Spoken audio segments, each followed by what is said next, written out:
Today on the Cooligans, in the first segment, we go over the final details of our Atlanta event, which we're very excited about. Red Clay Comedy Festival. Also, the U.S. Open Cup. The Red Bulls lose. The Sporting Kansas City win again. a fourth U.S. Open Cup, and they're doing graffiti all over the neighborhood. Also, New York City playing Connecticut. Pretty, how exciting about that. Yeah, and paying off the Mafia.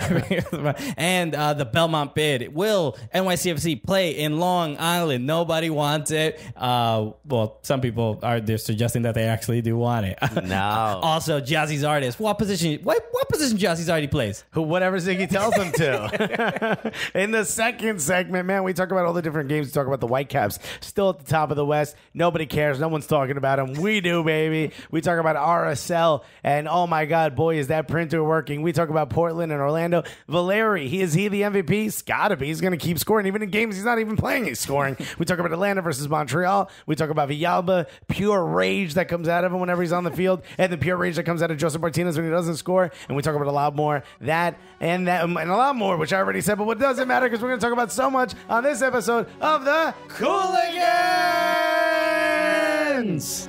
Hi, this is Julian Gressel from Atlanta United, und ihr hört die Cooligans. Yeah, baby. What is up? All right, that was an extended yeah, baby. Yeah, I'm not sure what was going on there, but whatever. It's episode 113. Yeah, 113 times we've done this. That you, for some reason, have clicked on and listened, and now even watch. You can now even watch right in the comfort of your underwear. Or toilet. Or toilet. Or bed. Yeah, if you listen, not both of those at the same time. If you're listening to this on the toilet right now, just tweet at us immediately with the selfie. Yeah, please do not. I was just about to say, do not take a photo of yourself. I know, but nothing gross. Yeah, I know. Just a photo of yourself on the toilet. Nothing gross. Nothing gross, right, guys. Keep it classy. That's all I'm saying. Not at all. Sometimes it is funny because I remember last week we got a tweet from our friend Jay Riddle. Yeah. Who the king of GIFs or GIFs, whatever. Yes, the king of GIFs. Which is how it's said. And we've had this debate before. Anyway, but you were talking about Cuban sandwiches last week, as you do every week, because that's the thing you do. Yeah, well, maybe not everyone doesn't listen to all 4 hours, but we do have the Cuban sandwich segment. Very special every episode. Yeah, Celia Cruz is playing in the background. It's a great segment. We love it. But coincidentally, while you were talking about Cuban sandwiches, he was eating a Cuban sandwich, and he was like, "Yo, this is man weird." Inception. In sandwichception. But yes, so... By the way, shouts to Jay Riddle for eating a Cuban sandwich. All right, Jay. People right now who don't know who this is, who may be listening for the first time, and they're like, do they do this podcast specifically for 3 people and mention them throughout the podcast?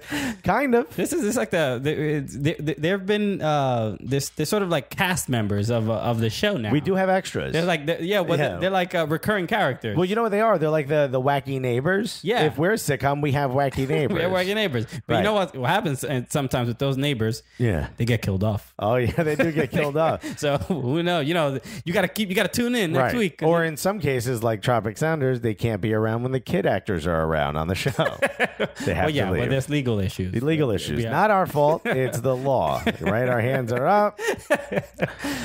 Shouts to him. I know he's still doing the recovery out in Miami. That's right. Props to you, buddy. But yes. So yeah, we're talking about the characters, but whatever. Let's at least begin the show because... yes, let's begin the show. We said, wait a minute. This is a soccer podcast?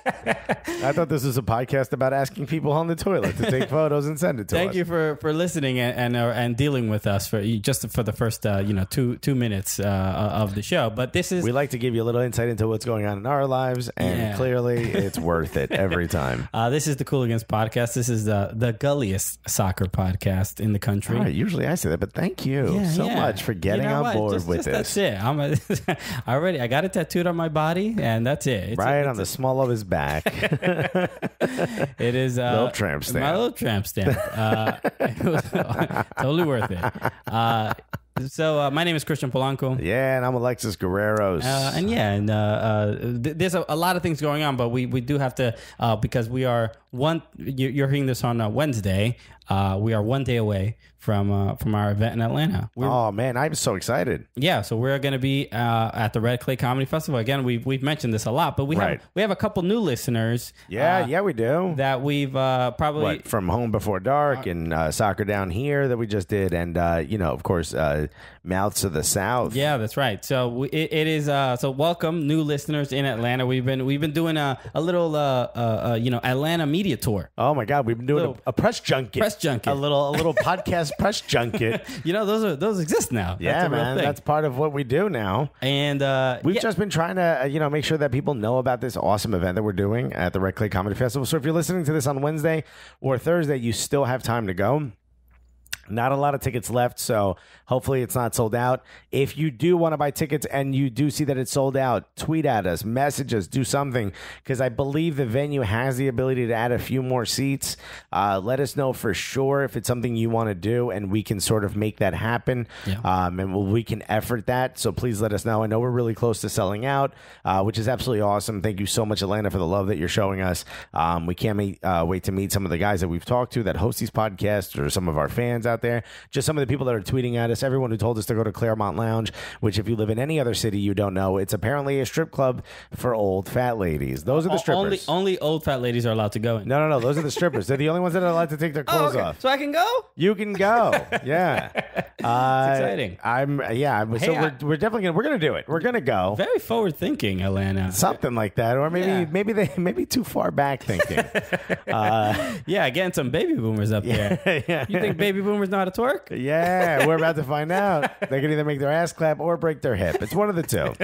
But it's going to be fun. So we're going to do a bunch of stuff while we're out there. We're also a part of the Red Clay Comedy Festival. If you don't know, we're doing a live podcast to open the festival. Being a part of a festival is a huge honor. Being asked to open the festival, be the first event, sort of the, when they break the champagne bottle over the mast of the ship. Or that's us. Or like... are we the mast or are we the champagne bottle? We're basically popping the festival's cherry. Oh, boy, are we. Speaking of Claremont Lounge, that's an old prune. They're popping the prune of the festival. Just an old, worn-out prune. Little Band-Aid down there. Those are not cherries anymore, my friend. Long. That's wine at this point. Can you make wine out of cherries? I'm sure you can. Little framboise. Yeah. This is just vinegar, actually, at this point. Just vinegar with an old cigarette butt. We can't wait to be in Atlanta. Oh, Atlanta does everything fun. Everything's fun. In Texas, everything's big in Texas. Everything's fun in Atlanta. So it's going to be great. So go to soccercooligans.com. Go to redclaycomedy.com if you want to get an opportunity to see this. Julian Gressel is going to be there. Brittany Arnold. We're going to have a really, really fun and special and unique time. Yeah, man. We're gonna be giving away, some stuff. Also, we've got some shirts. If you guys wanted to buy Cooligan shirts and you didn't get a chance, to buy it online, we're gonna have a little bit. Actually, probably the last of our run. Yeah. This is it. We're gonna have that there. We're also gonna be selling the official poster, or we'll be autographing them. Whatever you guys want. We're gonna be doing as much as we possibly can. A lot of fun stuff. We can't wait to be there. We're going to be at the game, but there's a lot of stuff is happening outside of Atlanta. Yeah, there is. Yeah, as well. Like people watching Atlanta play soccer. But let's start with a couple things some news in New York, because we are in New York, and NYCFC is a team that's currently looking for a place to play soccer, a place to call their own. Yeah, and there has been some news about a stadium. Well, let's just start with like when the Hartford City thing happened, that big joke when they played in Hartford this last weekend against the Houston Dynamo. It was supposed to be a home game, but as you know, we share a stadium with the Yankees. The Yankees had a makeup game, so they're just scheduling. They couldn't do it, so they forced NYCFC to play a home game 100 and something miles away. I think it's like 120 miles away. Roughly the distance between New York City and Philadelphia, which is ridiculous. They played it there. Neither one of us could go. Not because we're going to say, I definitely did not want to go. I made my point. I would have gone. I said that this was my kneeling. This was my silent protest.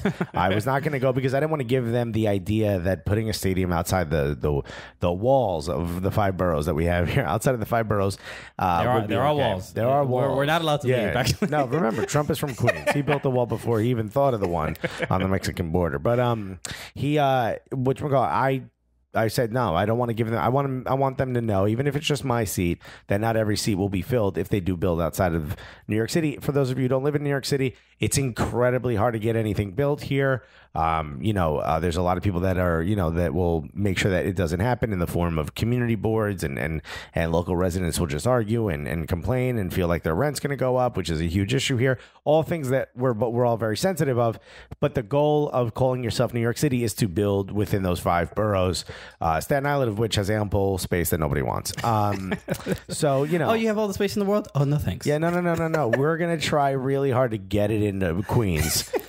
Queens also has a lot of space that nobody wants, but still, it's just everything's contaminated. Everything's contaminated, and it has to be like environmental boards and stuff. There's just a lot of people that need to be appeased before you can build anything, especially something like a stadium that has any level of tax credit or abatement. Well, I also like, even though I would love NYCFC to have a stadium, I also don't want to like grow an ear out of my forehead. I mean, what you're doing is putting yourself before the club. It's very sensitive. I mean, it's very selfish is what it is. And think about it. You would actually listen more if you had an ear in the middle of your forehead, a little inside baseball. For those of us, yes, we argue sometimes, just not on the podcast, not in front of the kids.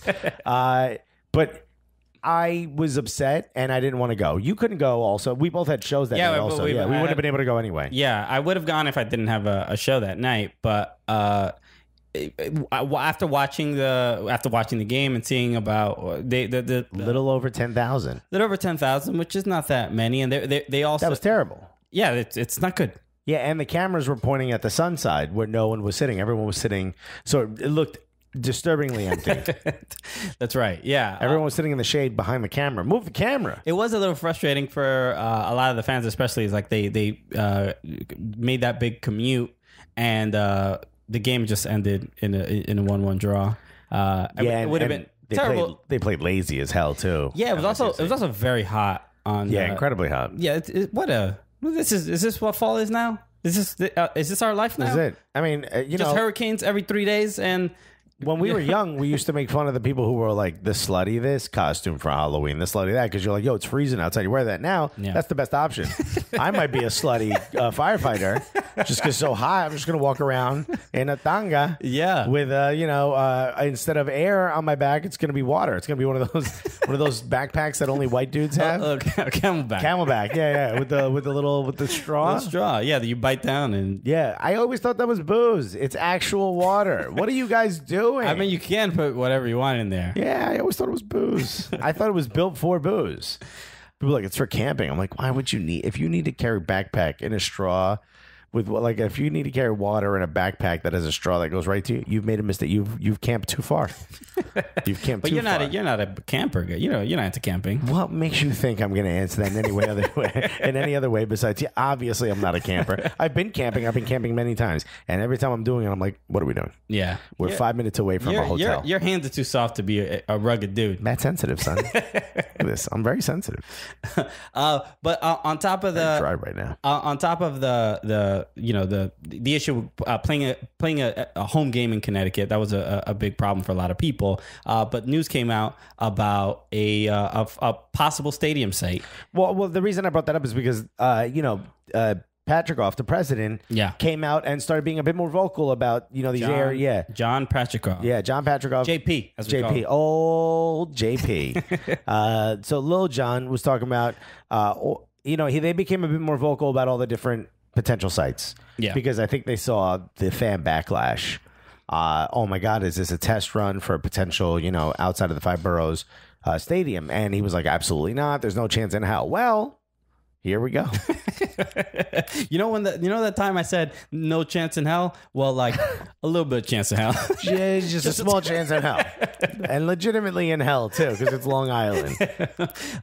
So news came out, and what's interesting, because we were talking to the guys from soccer down here about this. So this is like more than just New York news. This is like national news to some. In the soccer world, people are very interested in where NYCFC is going to play, because obviously, when their team is going to go to Yankee Stadium, they're like, "Hey, this is a tiny pitch, and we don't want to play here." Right. And you can't kind of argue with the results that NYCFC gets at home. NYCFC at home is dominant. They're pretty dominant. They win a lot. The majority. I think they haven't lost at home, or maybe lost one. I think they lost. Oh, they lost against Portland. That was the first one. Yeah. So it took about 5 months to lose a home game. This year, obviously. The last 2 seasons, it wasn't exactly a fortress, but this year they've been much, much better at it. And I feel like they built the team around the tiny pitch. Yeah. So and I think there's a strategy and an understanding to sort of even pick the lineups that will. That would be better on a smaller pitch. Yeah, maximize the effect that it has. You for see, sure. Year after year, the NYCFC players have only gotten smaller. Look at Maxi Morales; he is our micro machine of soccer players. And in 2 years from now, he's going to be very tall on the team. He's going to be the tallest guy on the team in 2 years. So this made news in a lot of other media outlets. But yes, so one of the locations that they are suggesting is. In Belmont, where like you've heard of the Belmont Steaks, where the great steaks. Belmont skirt steaks, very good. No, apparently it's a horse race, so don't eat the steaks. It's the losing horses. Everybody found that out the hard way. But this is the location where they want to build a stadium. Right. There's an open piece of land that a lot of different companies are sort of bidding on. But also, it's already. Not commissioned. It's already the city already considered zoned for sporting events. So that's a huge issue. Most land in the city is categorized as residential or zoned residential. So it's hard to get that switched in order to put something up like a stadium, unless you want to put it up on top of buildings, which I've already said is an option. But it just, it could be our Space Needle. Please. It's a stadium. You had Windows of the World. You had a restaurant on the top of a building. We can't put a stadium? It should be a piece of cake. Think about this. It spins just like the restaurant did. Not bad. While the game is going on. What seats what angle do you have? All of them.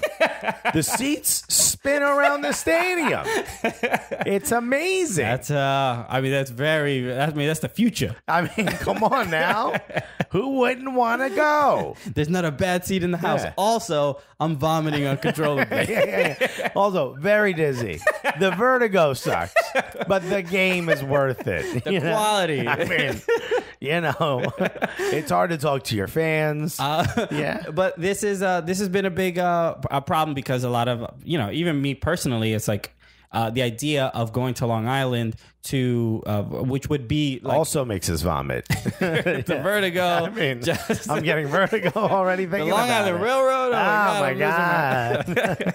It's not on the subway. It's not on the subway, so it would be a really tough commute, and it would just take a long time to get there. And we see that when MLS 1.0 right was like they weren't really thinking of just put it in NFL or college stadiums. We figure out a way to get these games going. Yeah, but now we're learning you need to have these soccer stadiums in urban centers that are accessible from public transportation. Public transportation is massive for most cities. And then that will lead to a better but like those walkable sort of downtown stadiums. Sure. And not all of them have to be that, but there's it's that sense of community is built and it becomes like a part of everybody marches to the stadium. It's kind of fun. It's part of bringing in that young professional crowd, and that's exactly what we are. And Belmont gives you none of that. None of that. Yeah, I'm gonna have to start a family and get a house. Right now, I got to get a picket fence to be a fan of this team. I'm gonna put 2.3 kids. Where am I going to find that third of a kid? 2.3. That's the average. Is it 2.3 or isn't it 2.5? No, it's 2.3 and a dog. Oh, okay. So come on, 0.3 of a kid. I'm just holding an arm, a shoulder, and half a head. He wants to go. Is it a he? I never asked. I will not go to the games in Belmont. I'm not sure if I'm ready to say that I won't support the club anymore. Sure. It will feel as though we were lied to. Without a doubt. It will feel as though they failed. And they failed the community that they supposedly love. Already, I kind of complained that the 95% of the team, 99% of the team lives in Connecticut. You don't like that the players live in and Connecticut. the staff live in No, Connecticut. it upsets me That every bothers time I you. hear it. Every time I hear it. Well, if you don't know, some people may think like that Connecticut is like incredibly far away, but like Stamford, Connecticut. I mean, emotionally, it is very far away. I very- don't want to talk about it. I don't like it. I don't want to hear about it. Yes, Connecticut is closer than you are to your father. Yes.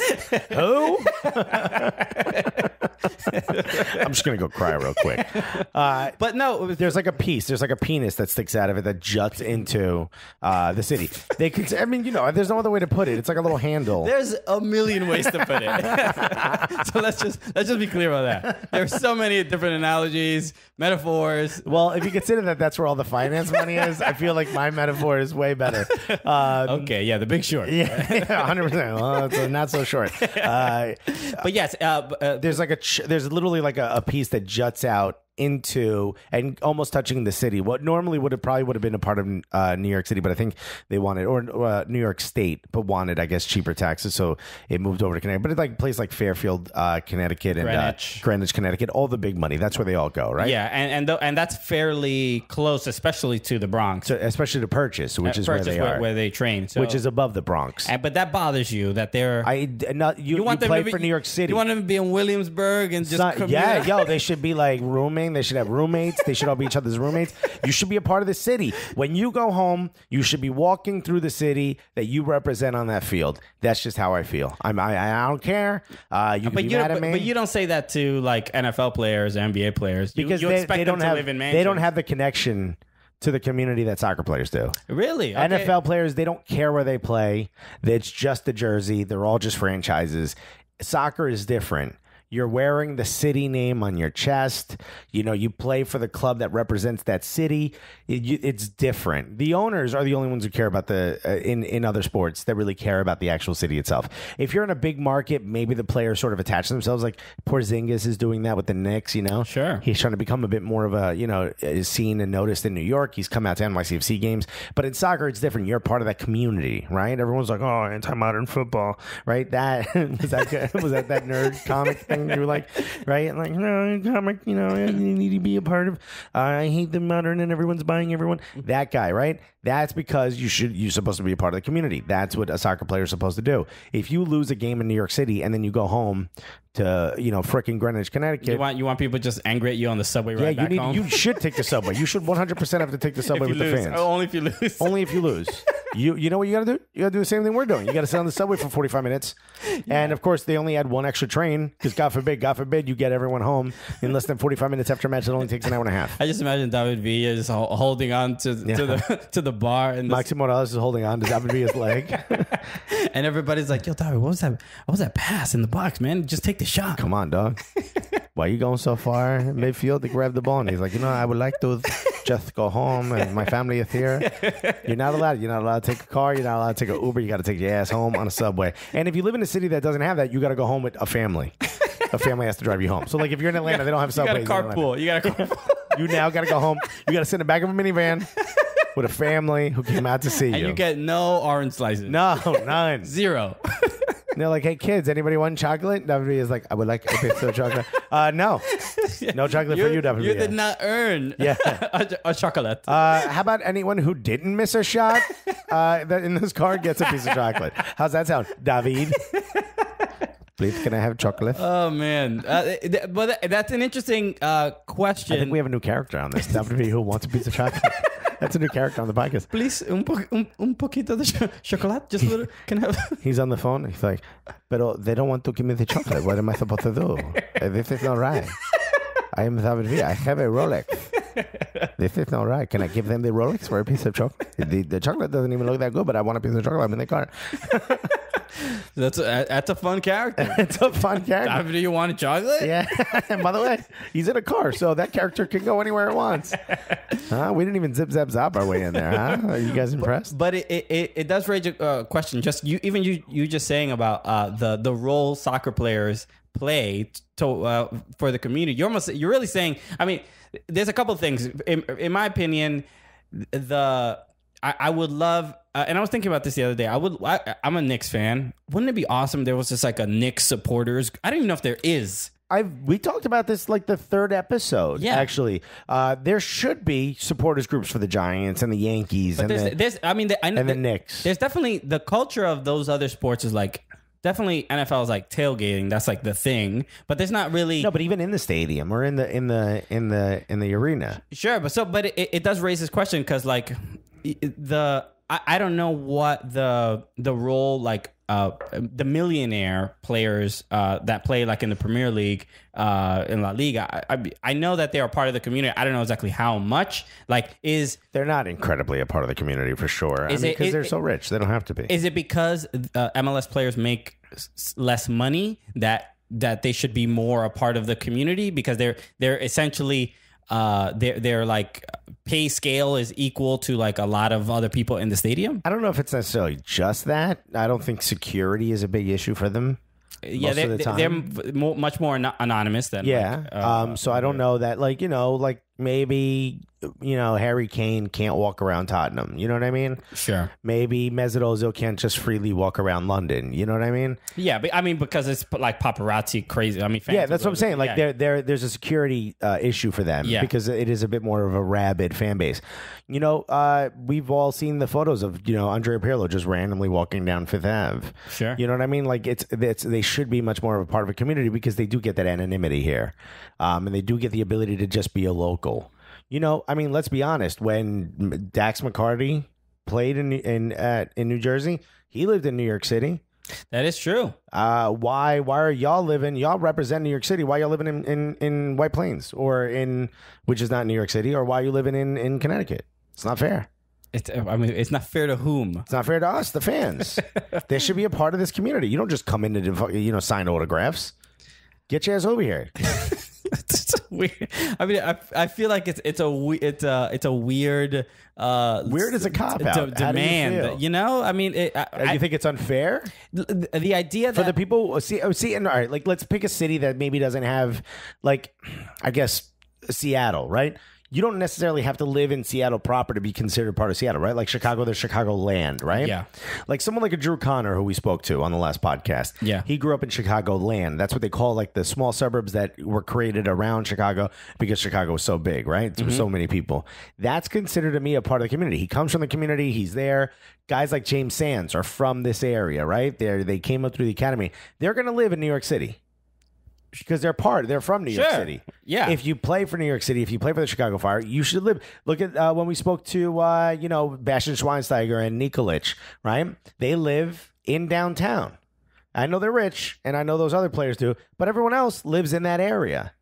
You should be able to do the same thing. All right. Well, I mean, I just feel like people should live wherever the hell they want. That's my opinion. See, and this is your biggest problem is you're not willing to force people to do what you want. You know what I mean?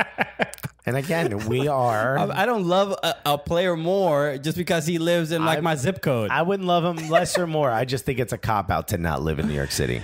It's so expensive. Yeah, it is expensive. And guess who lives there? All of your fans. And not only do they pay for their rent, but they also pay for tickets to go see you. So you should live here as well. Okay. Sure. You know what? If you lose 3 games in a row, you live in the Bronx. How's that sound? Regardless of what team you are. How's that? And the Bronx population just went up. A whole lot of MLSers. So that's been the thing we've been discussing the last couple of days. Well, none of that have we been discussing. No. I mean, we've discussing just the Belmont thing. And sort of the state of the NYCFC stadium ordeal because it's always an issue. But one of the points I wanted to make about the bid in Belmont in Long Island was that some people are saying that this is like a more of a political move to make a bid just to like it's like a bluff to just to show some interest and use it as like a negotiating just to have that card because they really want another space either in the Bronx or in Queens. Yeah, and I think it's just so everyone knows if it's not off the subway, it's not going to work. You need to be able to get there from the subway. That said, I still think Red Hook would work. It technically doesn't have a subway that feeds it, but there are subway stops that are less than 10 blocks away from everything in Red Hook. It's a small area. It kind of curves around the edge of Brooklyn. It used to be just like a port, but now it's kind of cool. It's kind of bumping. It's got the best barbecue joint in all of New York City. It has an IKEA. They have an IKEA, which you can take a boat to. By the way, there's a high-speed boat that costs the same as a subway swipe. I mean, who wouldn't want a high-speed boat? A high-speed boat. So how you get into the game? Oh, I don't know. A $2.75 yacht. That's how I'm getting a speed yacht. I got to get like a Miami Vice, flowery shirt. Son, I might dress up like Hulk Hogan and do a little Thunder in Paradise. Stand on the front of that boat, shave the top of your head, and only keep a mullet. But still wear a do rag, even though everyone knows you have no hair. Just rock a do rag. Flap in the back, white Fu Manchu. Yeah, so everybody just pray for NYCFC. Yeah. Hopefully a stadium will... and let's get a realtor, someone to find us some space and to move these players into New York City. Can we get that done already? Hit us up. Come on. Let's also... City Habitat's helping us out. We recorded the podcast before the U.S. Open Cup last week, so we didn't know... the game hadn't happened yet, but the U.S. Open Cup happened. Yes, it did. A week ago. Oh, baby. Sorry for I know people love late-ass sports news. You know what you want to hear about is something you've already heard a lot about, but let's talk about it. And you know what? I want to start off by saying a lot of Red Bull fans took offense to our tone on social media after the Red Bulls lost. If you didn't realize what was our tone? Our tone was one of mocking the Red Bulls for losing, I think. And was that our tone? Definitely your tone. But again, when the Cooligans tweeted out, we both stand by it. So, whatever. I think it's only because of the rivalry of us obviously being NYCFC fans that a lot of Red Bull fans have held on to that and won't accept us as, commentating on a national perspective or on a more universal perspective because they view us as trolls, which we are not. But if you lose, if SKC would have lost, we would have trolled them. We would have made fun of them. Or we would have. That's a weird perspective. I mean, maybe it's just because I'm a comic and if what's the weird perspective? The like people thinking that we're trolling a team. When it's more like they think we get more joy. But they make fun of NYCFC all the time, and I enjoy it. We retweet it if it's funny. It's hilarious. Yeah. The tifo with the different locations of where the stadium was going to be. Yeah, that was great. That was hilarious. That was hilarious. More of that. Yeah, I mean. It wasn't the most creative, but it was very good. But also we call ourselves the out. Hartford whale at the game. Oh God, that was great. That was great. Yeah, we call those things out when they're good, right? It's so funny. We shared that, and not only that, we appreciate it for the culture.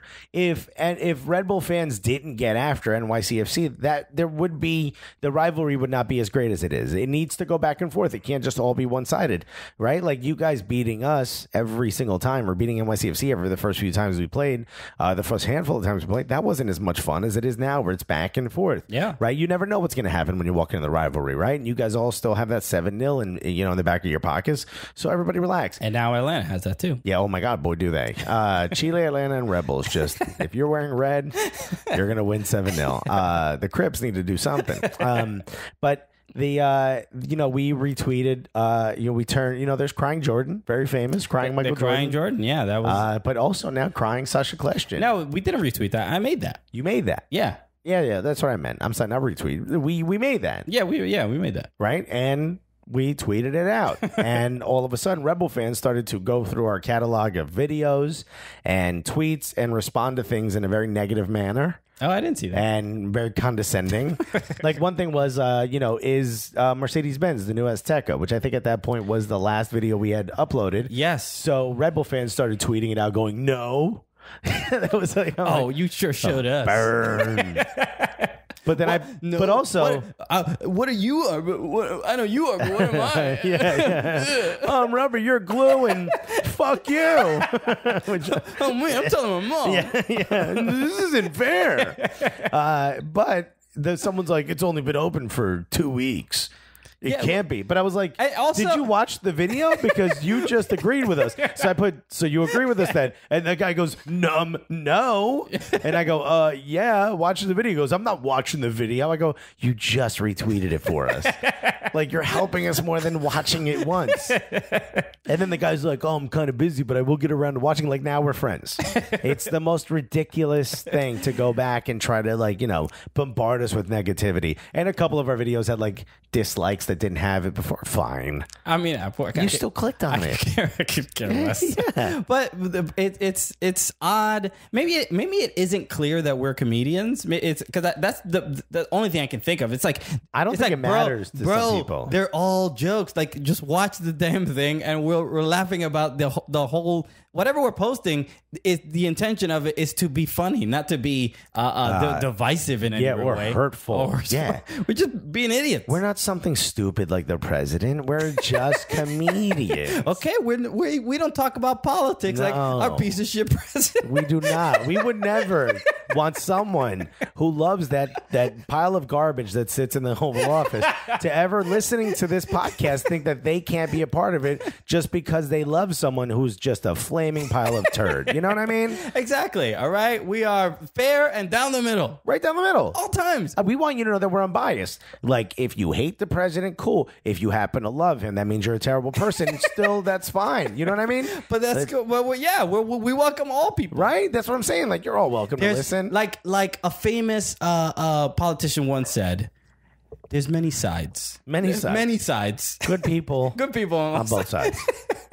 Many sides. If I could only remember his name. God. But, we don't have that kind of time. I don't think orange people have names.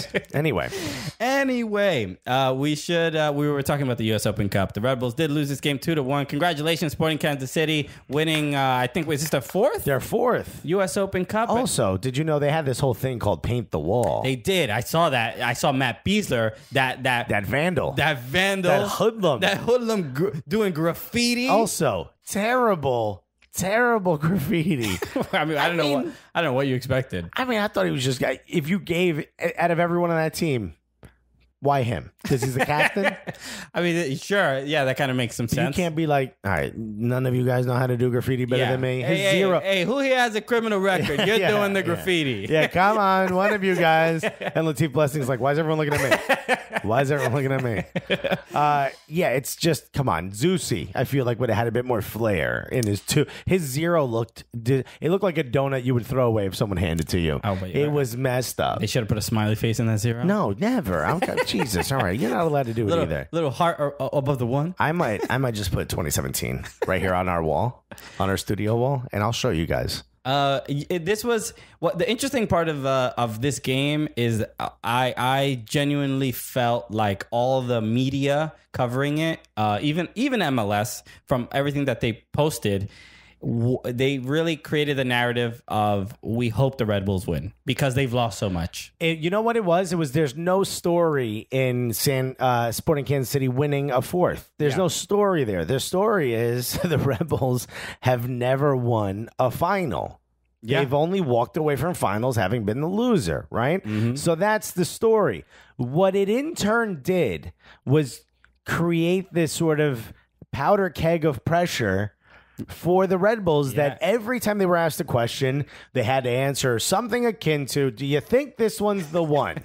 And what a worse situation to be in. Because it's just the constant reminder of like, hey, remember when you lost all those other ones? Yeah. You've been in this exact situation before. And you've lost. Right. That's like going into your fourth marriage and everyone's like, none of the other ones have worked.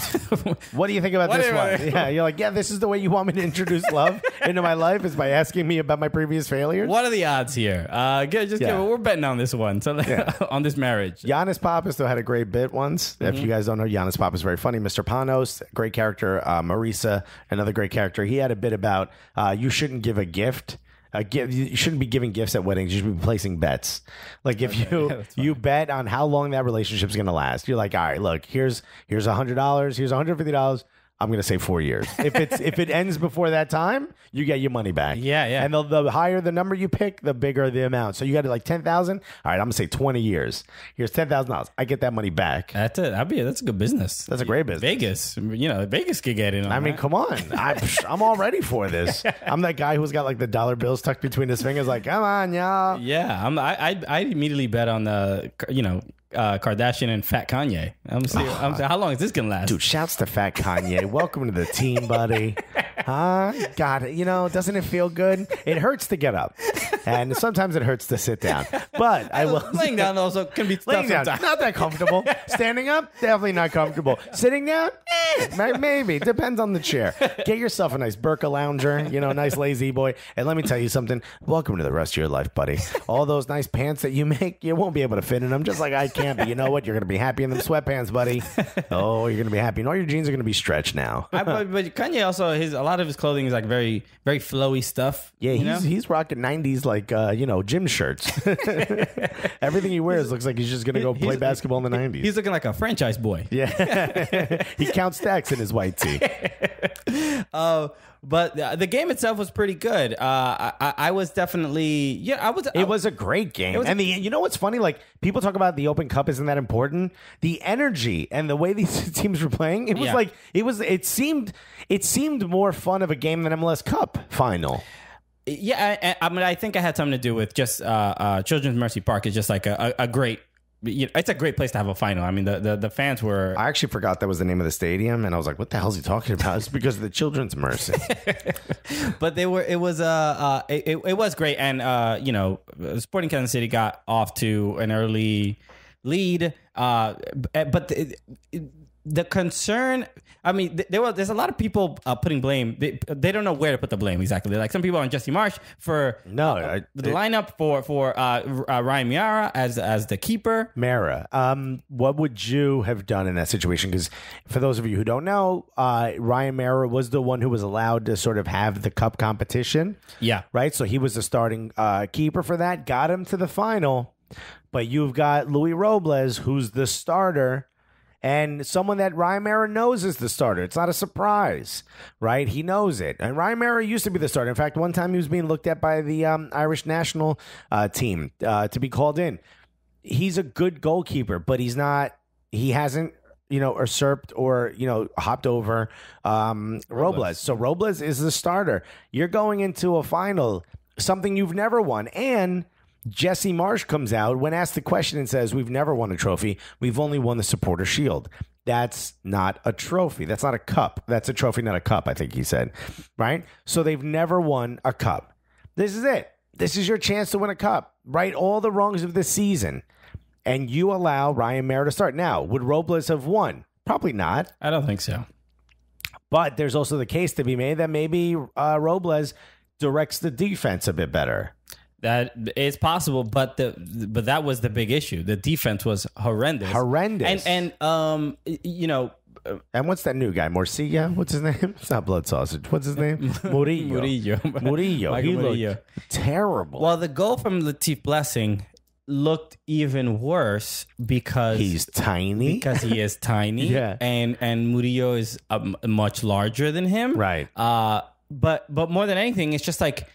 He just quit marking. It's like one of those things where you look back and you see you see a forward and then you're like, all right, well, he's not going to move. And then it's like, oh, then you look back at the ball and then the forward he's there. And the forward's right. He did one of those where he was like, oh, he's so little. He's not going to run. There's no chance in hell. He's like, oh my God, he's right there. And not only did the ball, he just was completely in the wrong position, and it wasn't like the cross came from like it was not necessarily, it wasn't like a slow cross or anything, but it came from pretty far out, enough to if you're marking properly, if you're playing the position correctly, you at least put a body on the tiny body. Yeah, dude, even if you knock him down and get a red card, I mean, it is what it is. You don't let him get an open header, especially if he's tiny. Yeah, it's worse if he's tiny. I mean, we saw Maxi Morales scoring a header. I mean, but it's also like a magical header from a different angle. He didn't just run straight up and just beat taller guys to it. You know what I mean? Sure,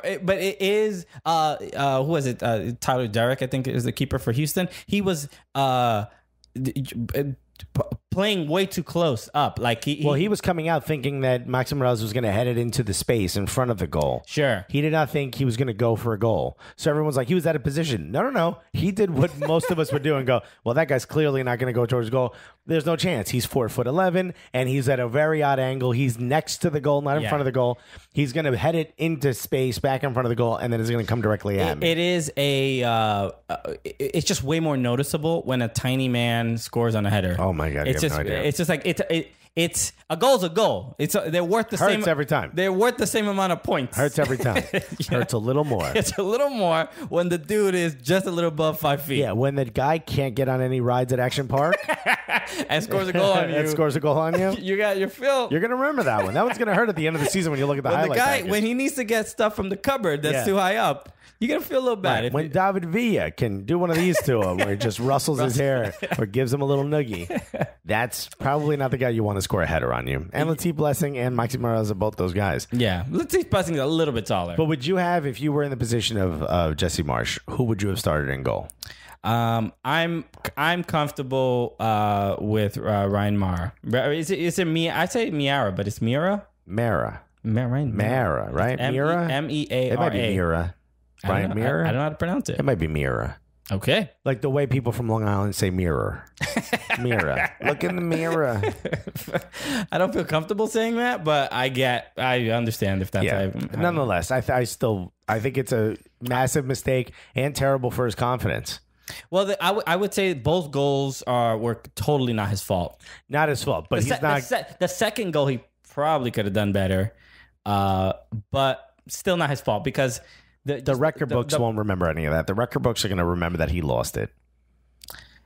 The record books. Yeah, like the history. Like in 6 months, we're not going to be talking about... because we're always looking at the record books of MLS. Buddy, we got them right here. 2006. We got them right here. We got to go back to the record books because these record books are very important to us. I mean, they're collecting dust at this point. We got these leather-bound record books. I just blew off the dust on this MLS almanac that I... Very important record book you have there. What do you mean it's online? Well, who's that encyclopedia salesman that was at my house? Oh no! Where's my wallet? What do you mean I had a television? No, I'm fine with the decision. I think this was a very poor showing for the Red Bull defense that for the most part this season has been fairly stable, but they're just like this like lapse in judgment that they've been having a lot of these. Just like where was this team from last season that was like almost you couldn't win in Red Bull Arena? That was like one of the issues. They were definitely a tough team to score on, but they just lost against Columbus. They gave up I think 3 or 4 goals. Well, this is the issue. This is why and this is a major surprise to me and brand new news to me. The fans are done with Jesse Marsh, or a lot of the fans. Obviously, not everyone. Yeah. But there's a big Marsh out contingent amongst the fans, which shocks the hell out of me. I can't think back to another coach that I think has been this sort of that has advanced the style of soccer, for a specific team, that has done more with less. Then they got rid of all their big name players, and he's not only managed to keep them playing attractive football, but made them better. They play a great style. They play a style that's fun to watch. Kleshin and Grella weren't, this year what they were last year. BWP seems to be slowing down towards the end of the season. The Dax McCarty thing is probably still a very bitter pill to swallow if you're a Red Bull fan. But Jesse Marsh has been extremely consistent. Now, look, has he won you, a cup? No. Has he prepared you for the playoffs in a way where maybe you're that confident for going in the playoffs? Probably not. But who's better? Who are you going to get? Yeah, I feel like Jesse Marsh is suffering from the thing that like Mark Jackson suffered from when he was with the Golden State Warriors. Great seasons, get into the playoffs. They would be electric teams. They were fun to watch. Just couldn't. They wouldn't win. They couldn't get them past the thing. And then Steve Kerr gets in there and then just carries the ball from the 1 yard line and just barrels it in. Here's my theory. You want to hear my theory? Sure. Maybe why are you asking for permission? Maybe you don't. You've never asked before. This is a first. And guess what? Even if you said no, I'm still going to tell you. I think it's because Pecky's doing so good at RSL. It's like what? Like a buyer's remorse kind of thing? No, I think the fans are looking and going, man, we should have just kept Pecky. Look how great he is. Look how great of a turnaround he's having at RSL. He yells at a couple printers, and here he is. Okay, maybe that's what Marsh needs to do. Just get out there and be like, yeah. He's like, hey, everyone, I'm Jesse Myers. Now, Trey, give me that goddamn freaking printer's broken. He immediately just goes into that rant. It'd be great. He starts wearing sweaters. Yeah, Jesse Marsh is he's not much for he's not easily memeable. Do you know what I mean? No, he's not. No. He doesn't really give you that. Unless you just would need like an angry white guy face, but there's enough of those marching. You don't need a coach for that. Sure. Where are your tiki torches? Put that away. Please put that away. A couple other things we should talk about before we get into our next segment and talk about a couple of games. Yeah.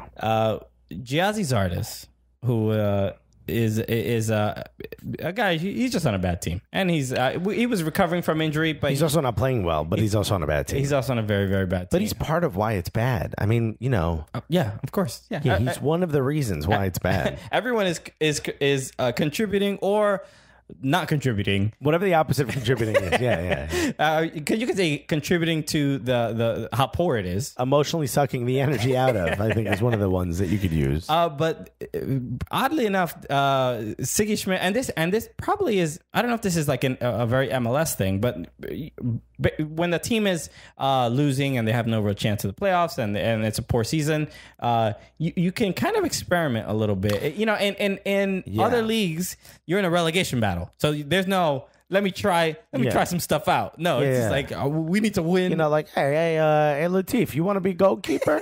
You can't do that.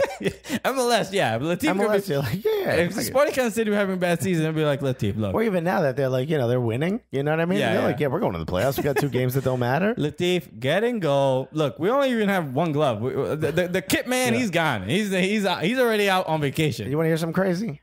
You're only going to wear socks. That's it. We got no shoes. No boots, no cleats. But we're in MLS. So it's MLS, there's literally no penalty for Nobody's watching this game. Everyone's waiting for the playoffs. But LA, they played. Who did they play against? I don't remember. They played Sporting Kansas City. They played Sporting Kansas City, and Jesse Zardes played this game as a right back, which we saw Graham Zusi play now as a back, sort of a wing back. Which is kind of the same thing Giazzi Zardes does. He's able to advance the ball. The biggest issue with Giazzi Zardes is his first touch and his finishing. Okay. And when you're a back, those are 2 things you don't have to worry about.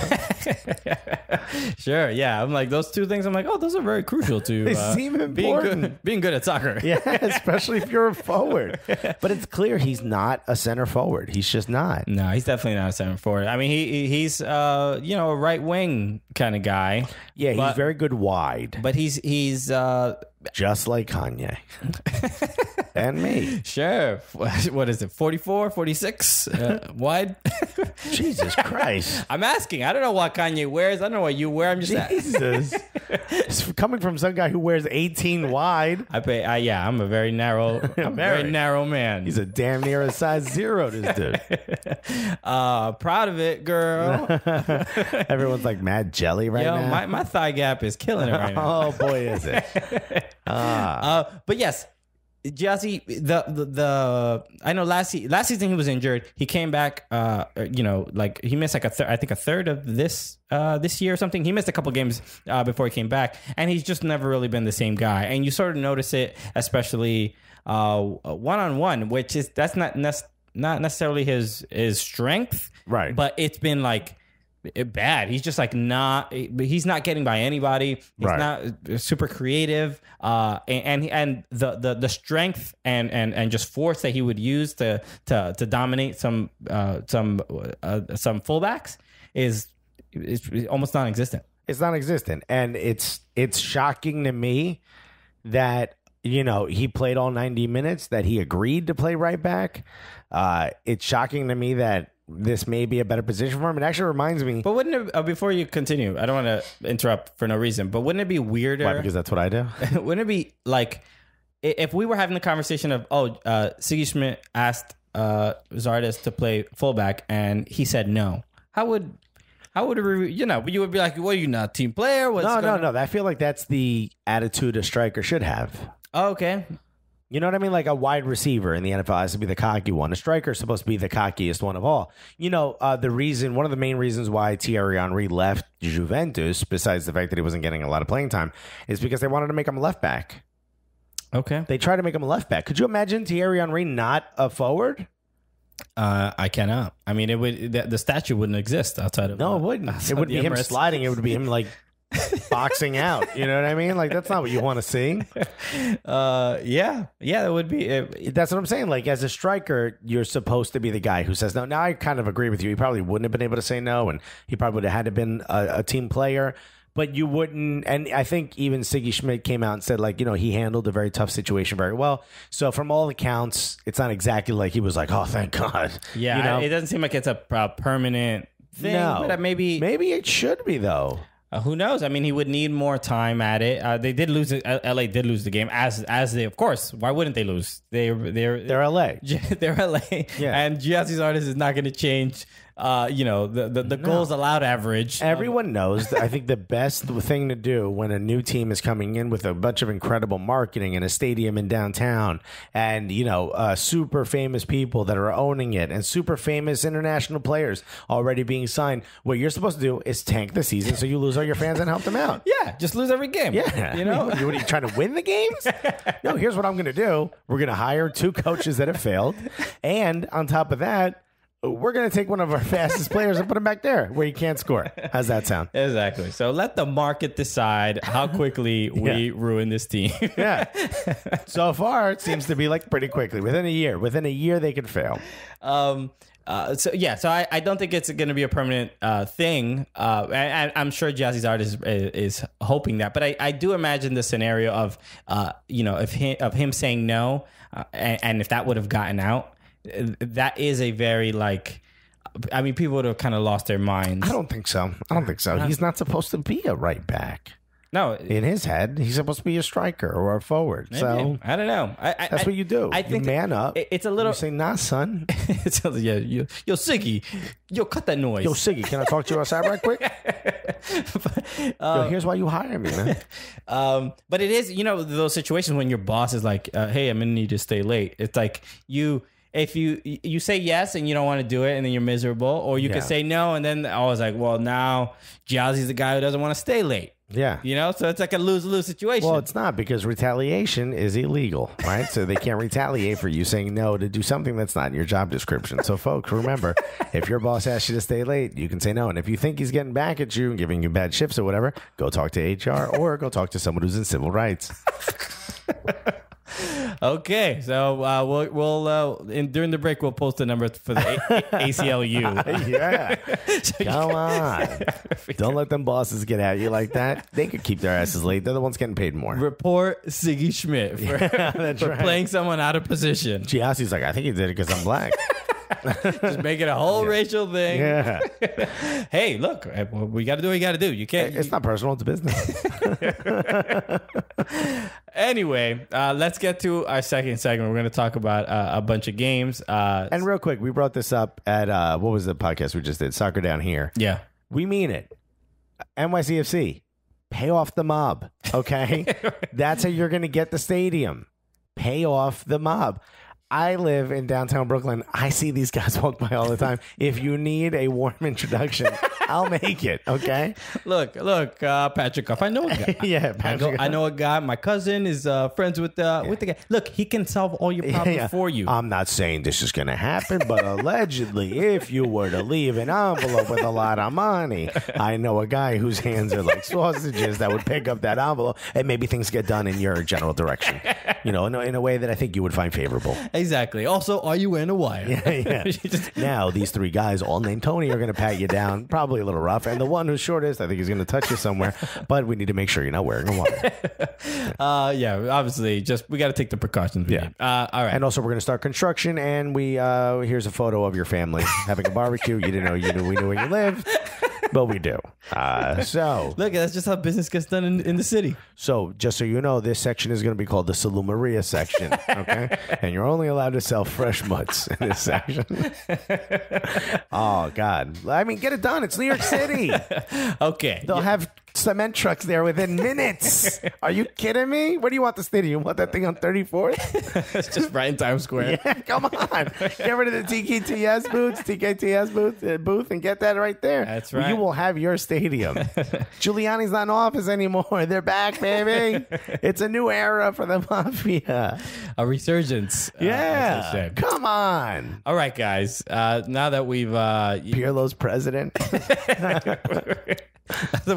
we've sorted that out. Let's end this and get to our second segment. We're going to talk about a couple of the MLS matches that were pretty awesome over the weekend. Let's do it. So we'll be right back after. Hey guys, thanks so much for listening to our podcast. Quick break. We want to tell you guys, especially if you live in Atlanta, about a special event we got going down in Atlanta on September 28th. It's going to be amazing. We are getting the chance to open up a comedy festival with a live podcast.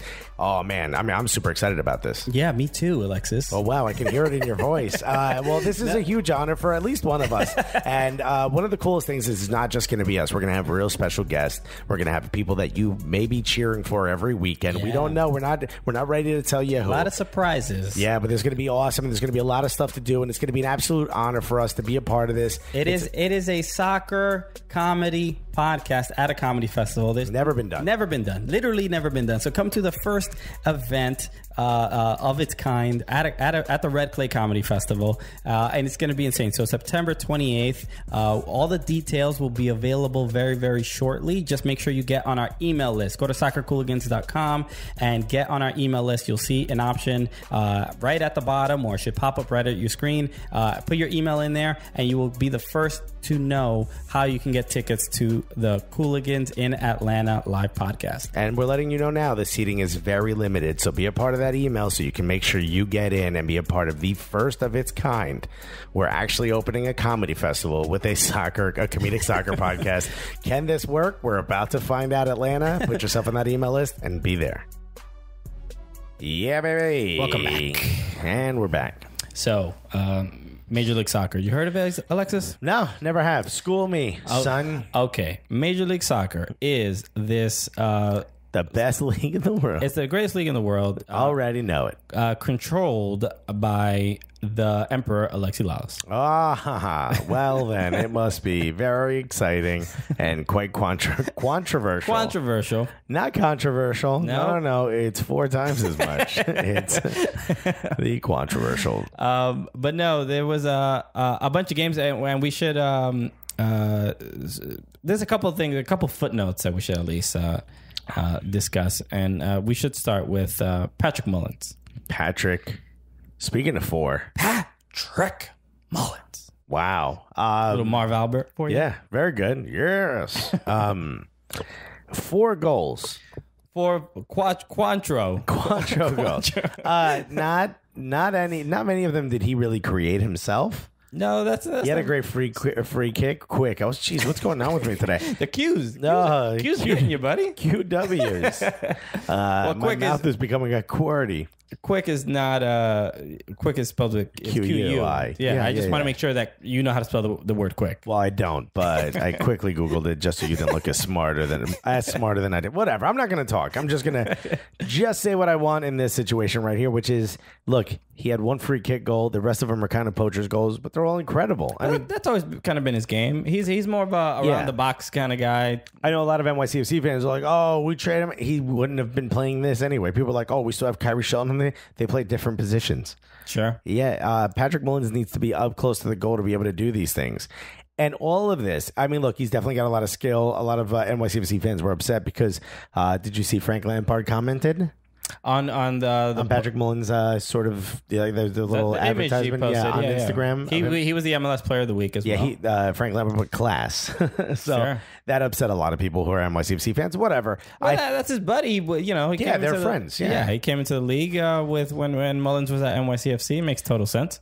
I think it's one of those things where you're like, yeah, not only does he have that skill, I mean, he had, I think 2 hat tricks or a hat trick when he first got to DC. Yeah, he had a hat trick last year, I believe. Yeah. So, I mean, clearly the guy's got the skill. Clearly he's got the talent.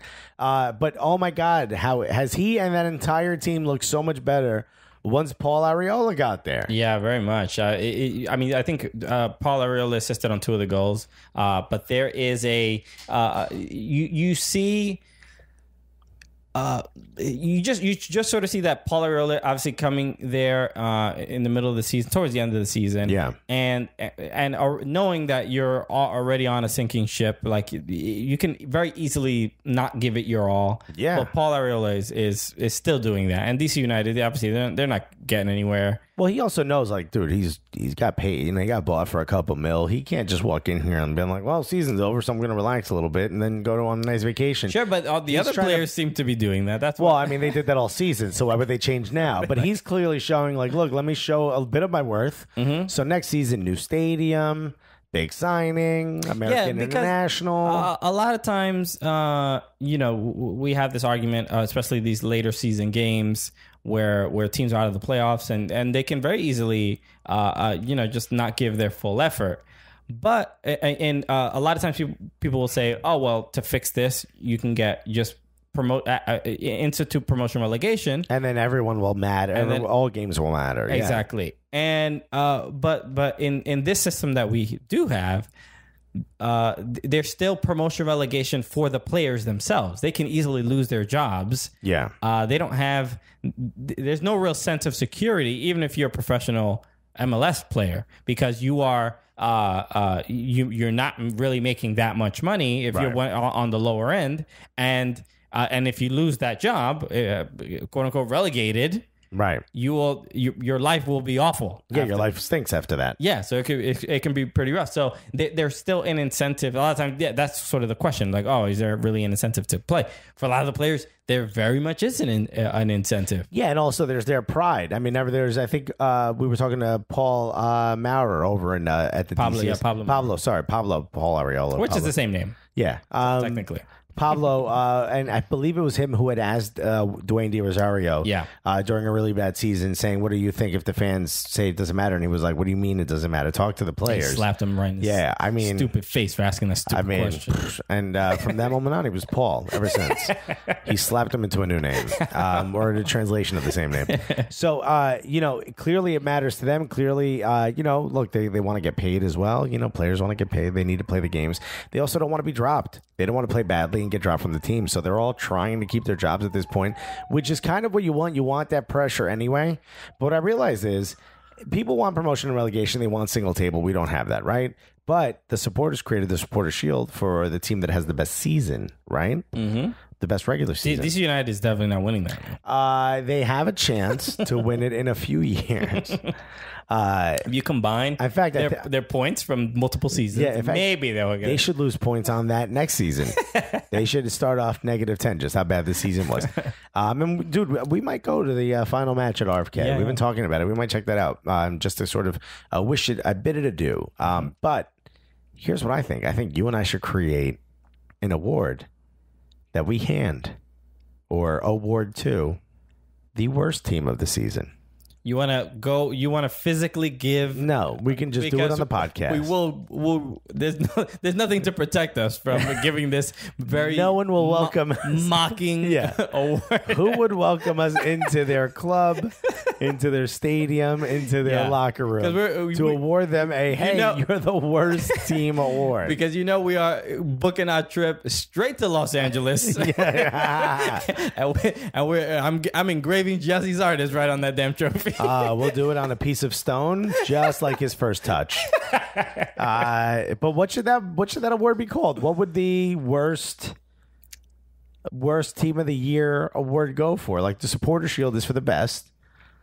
What's that? Isn't there like that internet award, the Razzies? What was that? Isn't that something? Yeah, but that's not something. Oh, is that something negative? It's a negative. Yeah. Oh, yeah. I think the Webbies are a good thing. Sure. Yes. I think the Razzies are like for something negative. Okay. Yes. What would be the name of the award? Do you have one? If not, we can put it to the fans. Let us know. We probably should have, talked about this. We didn't talk beforehand. about this. Yeah. And I just had the idea now. This is really the problem with the podcast in general, is that there's really no communication between the hosts. Buddy. We're on the edge. We're on the razor's edge.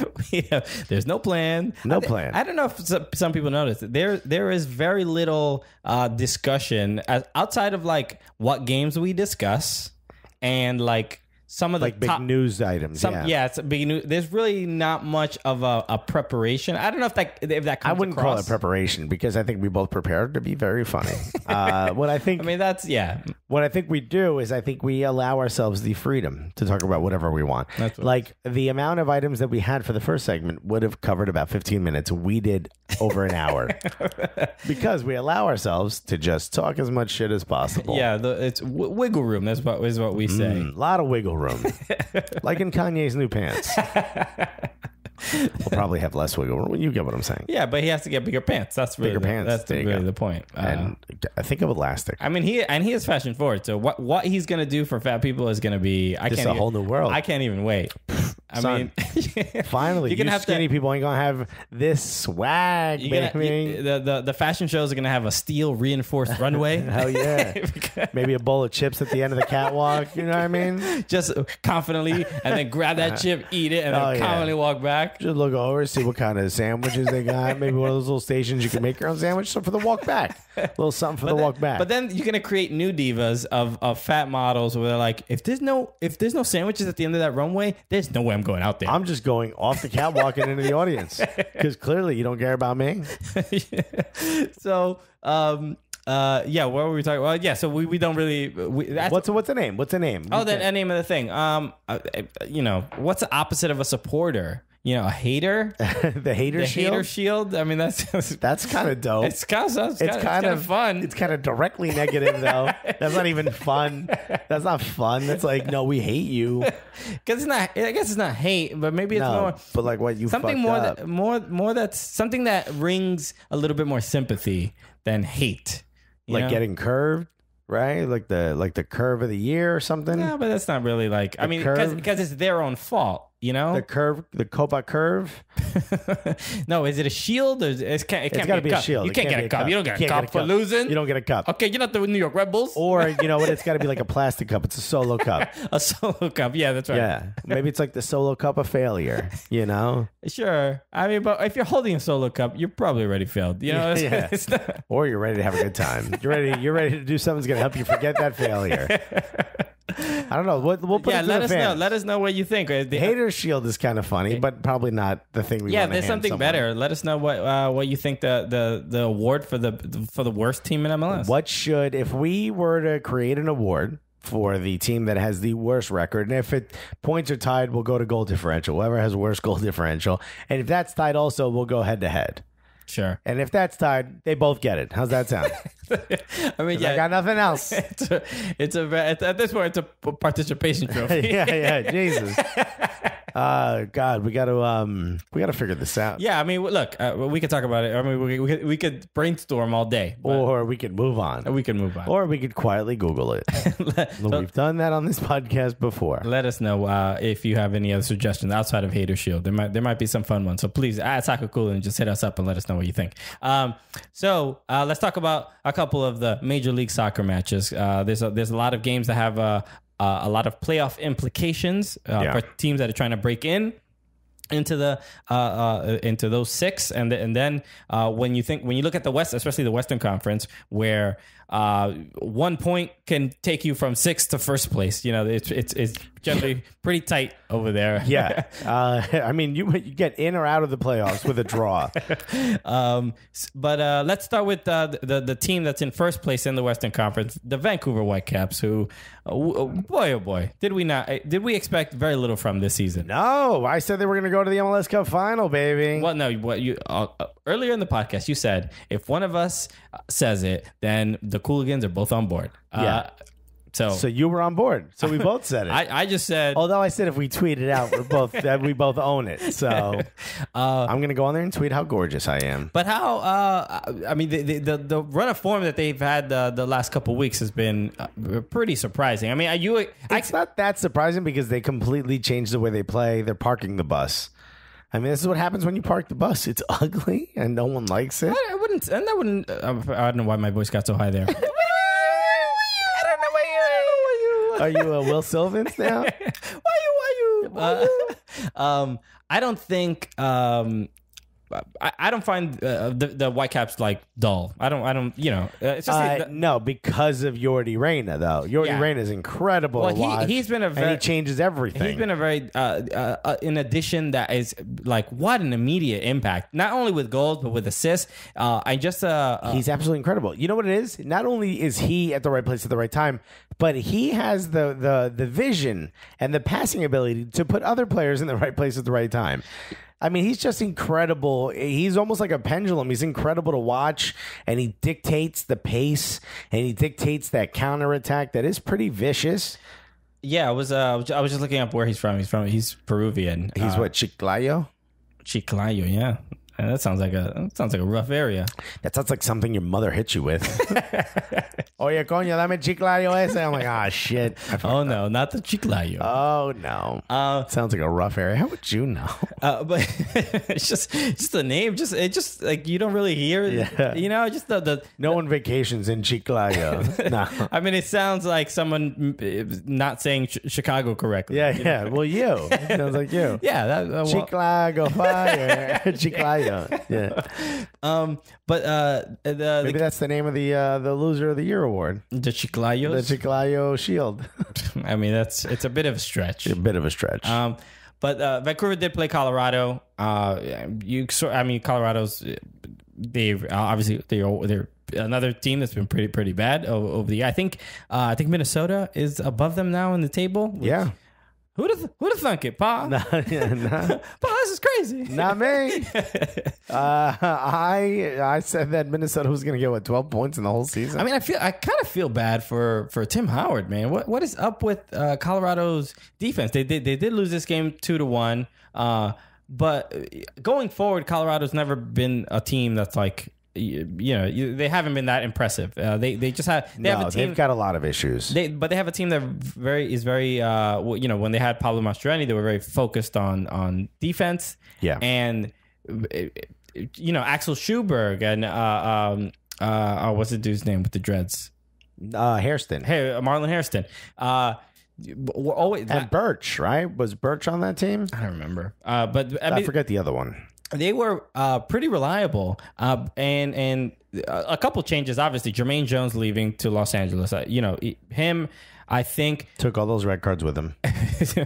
He's just calmed them, like wrapped them in a blanket. With him. Yeah. He's like the chef has that roll of knives. He has that leather pouch of just rolls up all his red cards, rolls it up, ties the rope around and puts it under his arm, and he's like, "This is the only bag I need." A bid farewell. Yeah. He ties it to like a stick. Yeah. On the bag. A bindle. A bindle. Or a brindle, right? Then he walked to Los Angeles from Colorado. some type of song that's only whistles playing as he's walking down the highway. But I think Jermaine Jones is a player that probably works a lot better in Colorado over any other team, right? Like because Jermaine Jones, how defensively focused they were, and that's kind of what he is. Yeah, that's clearly his strength. Well, clearly they need whoever their central defensive midfielder is not doing a great job. Well, they got rid of Sam Cronin, who went to Minnesota, and it is kind of interesting because it looks like they gave up a little bit of that leadership and the hope that. I think they would have. I forgot who they traded for, but clearly it was a mistake. Yeah, and Minnesota reaped the benefits because Minnesota just like you. It's like you hand them better defenders. It's like making like in the NFL. It's like you don't want to. A lot of teams don't like to make trades within their division, right? Because then you strengthen someone else, your main competitors. And it's that's sort of kind of the what happened with Colorado and Minnesota. You make this trade, and now that team is just above you. That's a bad trade. Like. I can't even use this TAM anywhere else, and they're beating me. So, so I just kind of feel bad for Tim Howard. And I think... Yeah, I mean, look, this is the twilight of his career, and he's spending it just staring at balls going past him into the back net. Yeah, it's bad. Not winning, and he has to answer for it. He's like, look, I don't know what just got here. I mean, these people suck. It does raise some questions about, why, even though he's on a bad team that's in bad form... giving up a lot of goals. Why is he still the number one for the U.S. national team?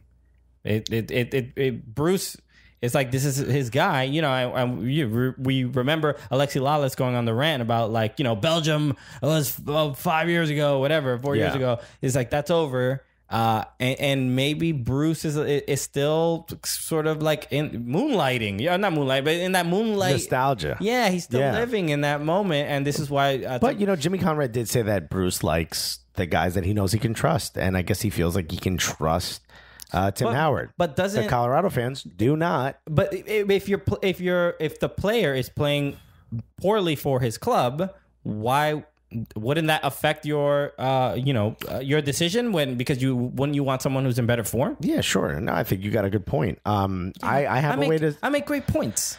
Man, that's why you're here, dude. I mean, yeah. Everyone right now on the message board is saying, what message board? There is none.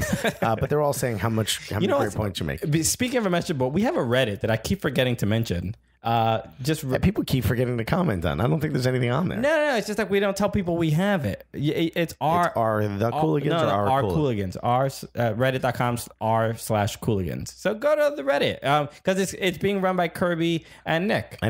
They're doing a great job. They're doing great work. No one's posting. They're doing a great job. But they do other stuff, but they want to do this too. So talk to some people on there. Yeah. Post some stuff. Call us cucks. That's what Reddit's for, right? That's what Reddit's for.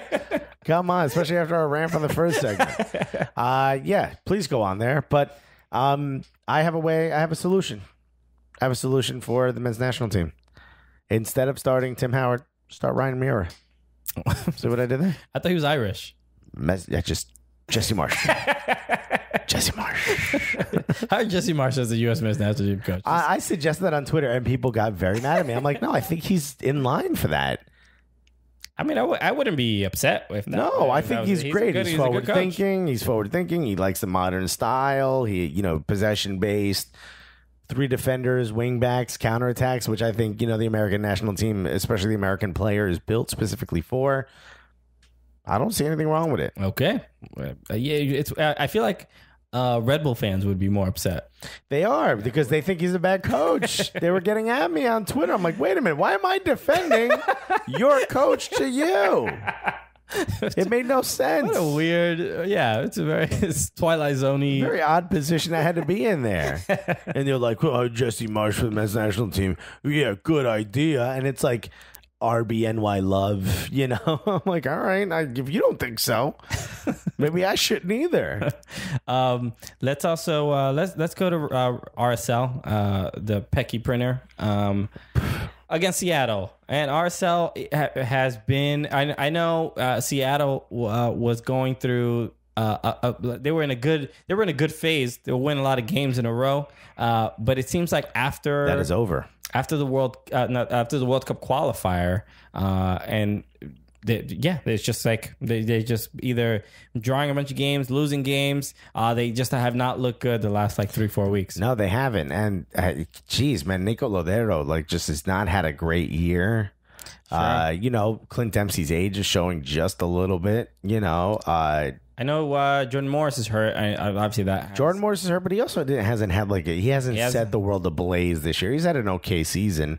I feel bad with guys like Jovan Jones who've already agreed to leave at the end of the season. It's just a tough situation to be put in. I mean, look at FC Dallas.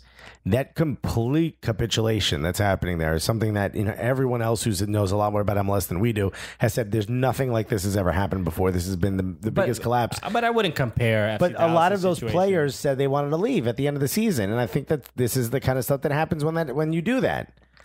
Do it in private. Why do you have to agree to that and then be tweet oh, I can't wait to leave this place and then play for the rest of the season? Signing signing the contract. Yeah, don't do all that. Keep it to yourself. It's like giving a 2 weeks notice and and then posting it about it, posting your 2 weeks notice on Facebook and then going back to work. No, it's right before Thanksgiving dinner, telling the kids hey, me and your mom are going to split up in a few weeks. All right, now let's all eat dinner. You know what I mean? It's what are you doing?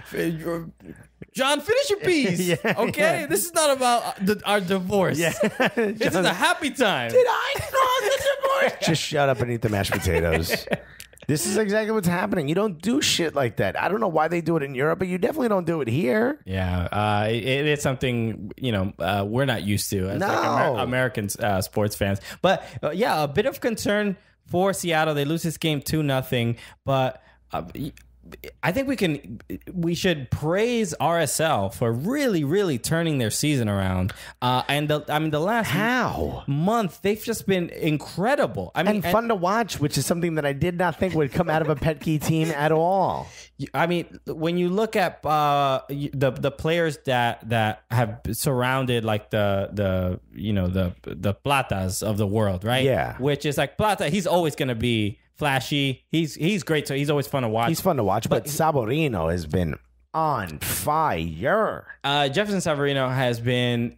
Isn't it Jefferson? Jefferson. Yeah, and that was great. You know what I loved about that game? Is I think Brad Friedel was calling the announcer. Got it right. He was like, Jefferson. I'm like, yeah. Yeah, son. That's how you're supposed to say it. That's his name. It's not Jefferson. It's not Jefferson. It's Jefferson. Even though there is a J right there. It's spelled with a J, but it's pronounced. Because I forgot where he's from, but it's somewhere in Central America. But it's Jefferson Savarino. Jefferson Savarino. So he's been great. He's been scoring about a goal a game the last couple of weeks. Monster. But I was surprised at this game because for whatever reason, I felt like RSL made Seattle look a little bit old. You know, they just like were Albert Rusnak. You're right. They have it's all kids on RSL. Yeah, they really went a lot younger, and I think when Petke, got the job as head coach, I think he made that conscious choice that the season wasn't going great, so let's kind of experiment a little bit more. He pulled a Michael Jackson. He's like, bring the kids in. Boy, I mean, I just want to know. I want to let everybody know that from Christian Polanco. I try to keep the quality of this podcast as high as possible, the quality of the comedy. And I don't try, I just do, baby. And I really, it's an important thing to me. So just know that I will never make a joke like that. Not because it's not I'm sorry. What does Christian highbrow Polanco have to say? Not offensive. No, it's fine. No, being offended is stupid at that. I just think we just have to keep the bar pretty high. You know. And I say lower the bar so those kids can get a drink, just like they would at Michael Jackson's house. Jesus juice, if I'm not mistaken.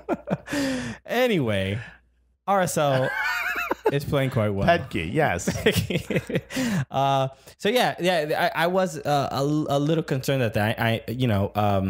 There were just a couple plays. Just I forgot the second goal. There was a giveaway from I forgot his name in one of the midfielders for the Sounders, but that basically led to a chance or a goal. I don't remember exactly, but I'm glad you brought this up. No, but it was just like all a these guy. I don't know his name. He did something. I'm not sure. Dude, and it led to maybe a goal. I'm not sure. I'm just because I'm mixing up like the moments. Yeah, but just over. Well, you come to the Cooligans for this type of breakdown of each game here. But compared to the form that the Sounders were in a couple weeks ago, it's just like, are they tired? Is it like, it's just a bit of a concern because they are they're looking just way more sluggish than they did, at the end of last year, where they were like, this was when they started. Yeah, this is when they started to pick up. Well, they continue to pick up steam at this point.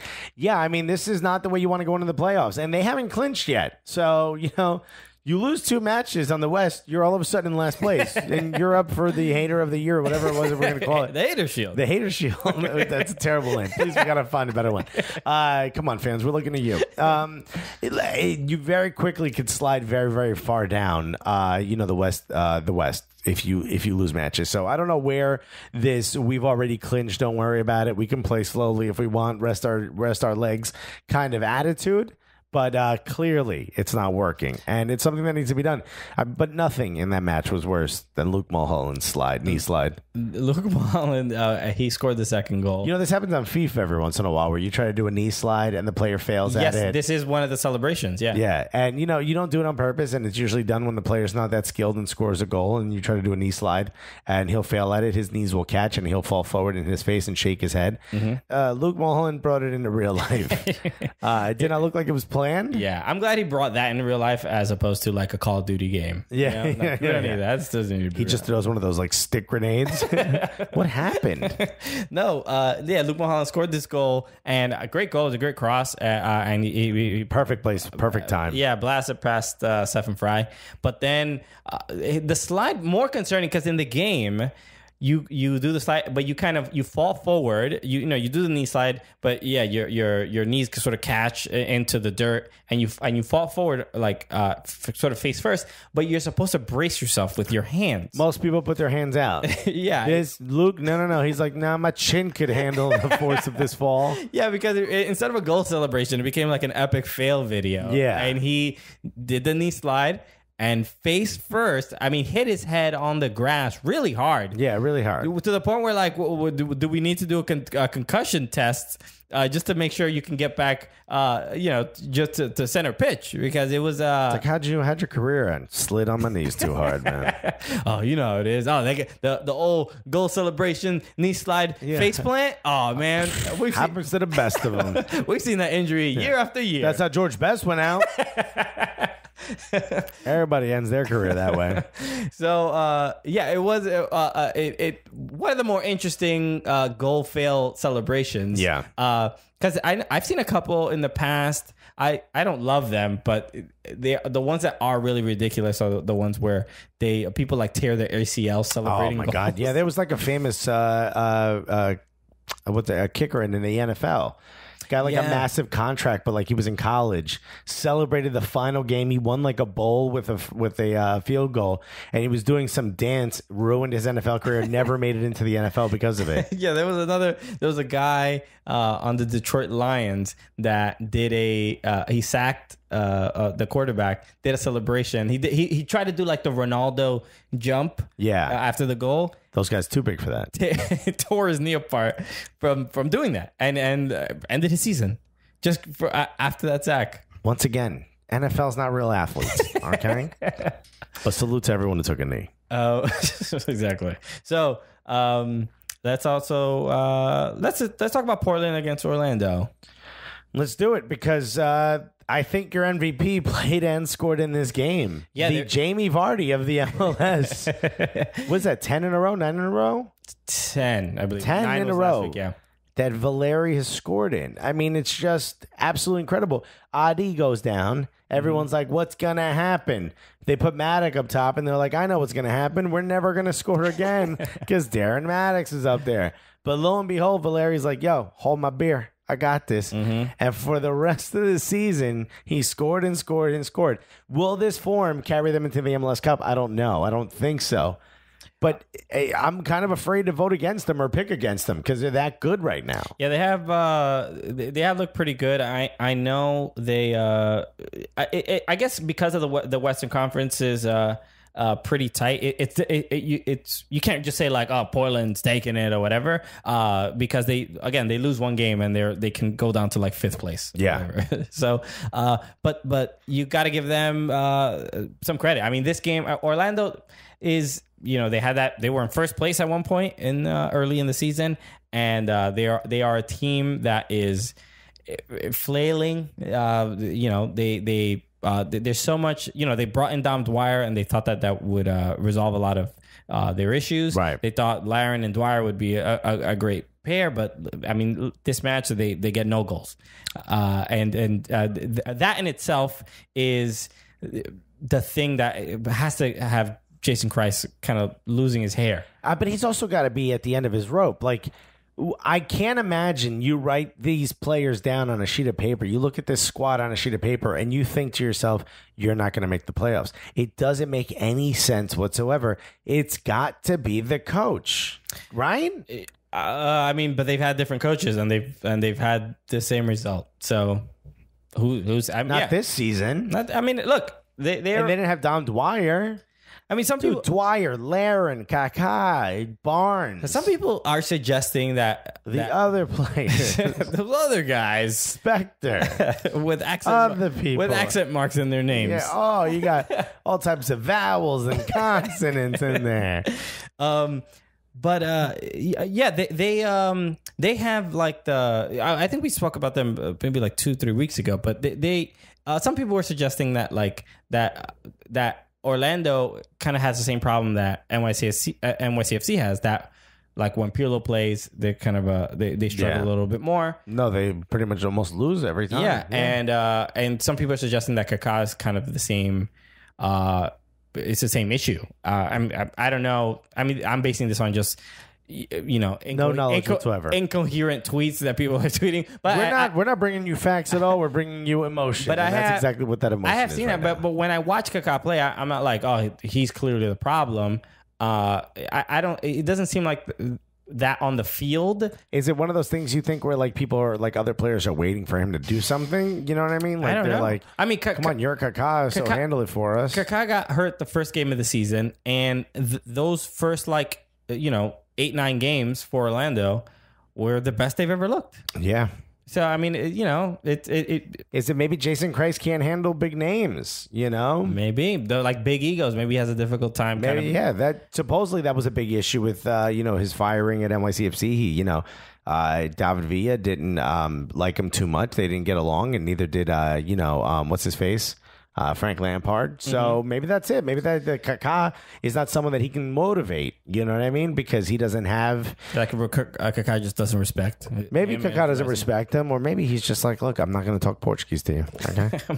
Kaká's like, I know 4 languages. He's like, yo no puedo hablar con usted. Biblioteca. And like, that's Spanish. And he's like, oh, right. But in this game, Valeri did get... he got a brace. And he scored that penalty. Yeah. A shout out to Elvis from On the Valley of Power, who's out at the game. Yeah, man. With our boy Igor. And Mr. Tat. Yeah, the Tat Man, Igor Mortis, at Igor Mortis 13. If you need a tattoo in Portland, yo, go get yourself tatted up if you're in Portland. Get a nice Cooligans teardrop tattoo on your face. And by the way, he will do whatever tattoo you want, but he will also do Cooligans tattoos for free. So if you do get a Cooligans logo on you, he'll do that for free. And he's going to tell you no, and he's going to hand you a bill, but don't worry about it. He'll pay for it. We won't, but he will. Don't worry about it. He's got you. So, but Valeri did look. It's weird. Valeri, especially being a midfielder, he is his second goal. Which was Darren Maddox tried to do the chip over Bendik, and Valeri was there. But it was literally inches of rolling over the line, and it was going to be a goal kick. Or I think he did get a hand on it, so it might have been a corner.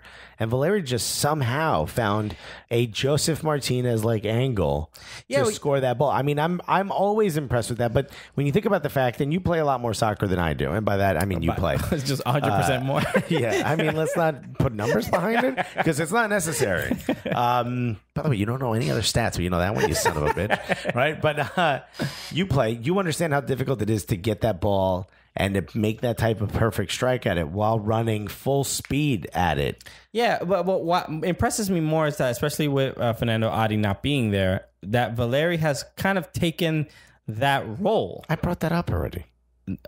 No, you didn't. Let me finish my point. I'm saying not the role of just the scorer, but just of the guy who knows where to be to score. Like, right. Like more of he's a midfielder. He's a midfider and now a poacher. And now a poacher. That's what I'm saying. Yeah. It's just so crazy. No, it's a good point. Yeah, that he's kind of more of a roaming player. When you want to hear something even more impressive, Siggy is going to make him a right back also. So he's literally going to do everything. What a bold! I'm sure Portland Timbers fans would love Siggy Schmidt telling them how they should run their team, where they should play their MVP level player.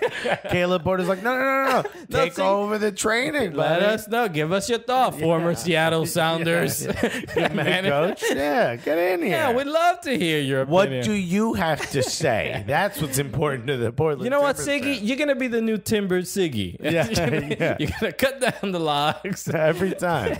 People are I'm sure they're gonna welcome you with open arms. Oh God, just a pile of Schmidt. So, finally, we should discuss the Atlanta and Montreal because we will be. Yeah, we already talked about NYCFC Connecticut. Yeah. So, but we should be. No, we are going to be at Mercedes-Benz Stadium today. Today, if you're listening to this on Wednesday when this is released, Turn around because we're right behind you. We're right there. And we're excited to be at Mercedes-Benz Stadium dude, and see I'm so a game. Atlanta will be playing the Philadelphia Union, and if everything goes as planned, they're gonna score lots and lots of goals, and Philadelphia will score none. Although Miggy, as they call him, Miguel Almirón, he's not going to be playing. He's injured. I don't know how long he's out for. Did they give a number? 3 weeks. Well, that's not too bad. He's going to be back for the playoffs. Yeah, he'll be fine. But this is again because of the turf. This is because of the turf. But missing 3 weeks, he's already missing 14 Atlanta United games. Yeah, I mean there goes an entire season out the window now. But he's going to miss. Yeah. One, he's not going to get to meet us. That's a real shame. I mean, he's met us already. Miguel Almirón's never met us. We met him at MLS All-Star. Remember we interviewed him? No. Miguel Almirón, remember he had his translator and we were talking to him in Spanish and then... We talked to Miguel Almirón? Oh my God. Are you serious? I do not remember this at all. Are you kidding me? There's footage of this. Oh my God. I must have been on a fruit bowl high. I think you were too busy looking at Dom Dwar's abs, bro. No, I think I was thinking about what is Nikolic doing right now. Yes, we spoke to him and then we were talking to him in Spanish and then his translator was translating. This was in the locker room. In the locker room. Yeah, I do remember this now. Hey, he's already met us. We've met Miguel. Wow. How did I forget that? I don't know. God. I don't know how he did that. Anyway. All right. So he's already met us. But we don't get to see him play. So we don't care about his injury. No, we don't get to see him play for Lenny and I. We apparently already saw him play for the All-Stars. Yeah, we saw him play for the All-Stars. Yeah. And we saw him play against NYCFC when he came to Yankee Stadium. Yeah, I've seen that. But we don't get to see him at home, is what I'm saying. And it's a shame that he doesn't get to meet us again. That's all. I can't believe we met him. That's really the tragedy here. That's the big issue. But yes, Atlanta, we are going to be there. Maybe that now that he's injured, he has time to come to our event on Thursday, September 28th. At Argosy. Go to redclaycomedy.com to buy yourself tickets. And also, you get a high five from me if you could explain to me why everything in Atlanta uses the word terminus. Okay. There's Terminus Legion. There's like Terminus Station. There's Terminus everything. Everything out there is Terminus. Why? Sounds very ominous. Terminus ominous, you know? It sounds very Tominous. There's a guy named Tominous who's like, what's up? Montreal did come to Mercedes-Benz and lose as has been happening for any team. Every team. Outside of Orlando got a draw. The only team. Orlando came ready to go. Got a point in there. But this game 2-0. Another spectacular display. I think the most shocking thing is Joseph Martinez didn't score. Yes. He was at like 1.3 or 1.4 goals per game before that, or per 90, as they say. You know what was interesting is that he got 2 hat tricks in 1 week, and after this game against Montreal, all the players they walk through this tunnel. Yeah. To and all the fans sit on the side. Right. Stand and on the tunnel goes to the other side of Mexico. It's the El Chapo. It's the El Chapo tunnel. That's not what I mean. A figurative tunnel of people. Yeah, it's a tunnel of people. They got the red ropes, right? They got the velvet ropes. And people, they'll give high fives or sign autographs as they're going back to the locker room. And a lot of players were happy about the victory. Joseph Martinez was furious with himself. He had the worst game in the world. Well, to him, he did. Well, he didn't score, but the team played very well, and he had a lot of great chances. And just him being on the field makes him a threat and gives other players opportunities to score. And space, yeah, for sure. But, he also missed, 3 shots that I think he normally gets anyway? You know what I mean? Yeah. So I'm sure he was he hates having a bad game. But, that's the kind of player you want. You want someone who's like that, not someone who's like, hey, I played like shit, but what's up, baby? Put me right back. Okay. I won bad game. Put me back there. You want me to play? You want me to hand out popcorn, baby? I got you. I just want to be part of the team. I just want to be here. Give me that check. It was cool. I get that, and that mentality is great. But part of me was like, this guy was spoiled with all these hat tricks? We're getting him too many hat tricks. Spoiled? No, that's what you want. Spoiled's the wrong word. No, that's what you want. Well, is that the standard for Joseph Martinez now? If you don't get a hat trick, you had a miserable game? Yeah. God bless. That's what you want. That wouldn't you want a player like that on NYCFC? It's just the attitude of look and that's someone who is dedicated to winning. I'm framing it very much from that moment of leaving the pitch and walking through. There were like 2-3 photos of him kind of like doing a sad emoji face. You know what I mean? I'm not saying like God bless him. but it was compared to the other players, it did look a little. Yeah, but dude, if you're a fan of Atlanta United, you couldn't be happier than having someone like that. He's a beast, and he's gonna. But also, just like he's someone who cares. He cares. Yeah, well, they Let me tell you something. I bet you he lives in Atlanta. yeah, he lives under Mercedes-Benz Stadium. He probably lives right by it. I guarantee you he lives in the city. He lives in the roof of it. Yeah. You know what? I can 100% say he does not live in Connecticut. So okay, yeah. It's a bold. I mean, we're gonna have to fact check this. I'm willing to go put everything I know on the line right because now. I cannot confirm nor deny this. I will have to do the research to make sure because I do not want to have an uninformed debate. No. Does he or does he not live in the Antarctic? We don't know. But what we will do is find out. Exactly. But a couple interesting things to this game. Miguel Almiron getting injured. A couple weeks ago, we were just talking about this concern of Tata Martino. Some people are putting this injury on Tata Martino for not resting some of these players because September, Atlanta United was having they were scheduled for 93 games and they would have to sit a couple. Well, this is the school of Bielsa. What's the greatest coach of all time? Not Bielsa, Sampaoli, who comes from the school of Bielsa. Tata Martino also comes from the school of Bielsa. Bielsa high. Yeah. Bielsa. Saved by the Bielsa. Bielsa 136. Yeah. BS 136. Bielsa School 136. For those of you who went to Bielsa High School, you know. And if you cut school, that is the worst offense. Yeah. Well, that's the thing. Exactly. That almost works perfectly because the school of Bielsa is that if there's something to play for, including points, you start the best possible team you have. There's no such thing as fatigue. There's no such thing as injury. You leave it all on the field.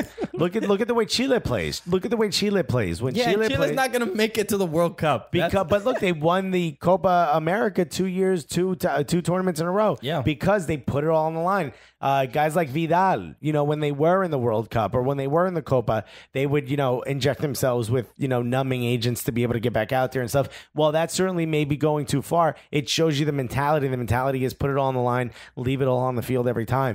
That's exactly how Tata Martino is playing. And the thing about MLS teams, you're typically not that deep. He figured out a way to win, and that's just run your team ragged. And yeah, maybe that's a great way to win a league that has a single table, and maybe that's not exactly the way you go into the playoffs, but he's figuring that out as he goes along. And we said that the turf might injure some people.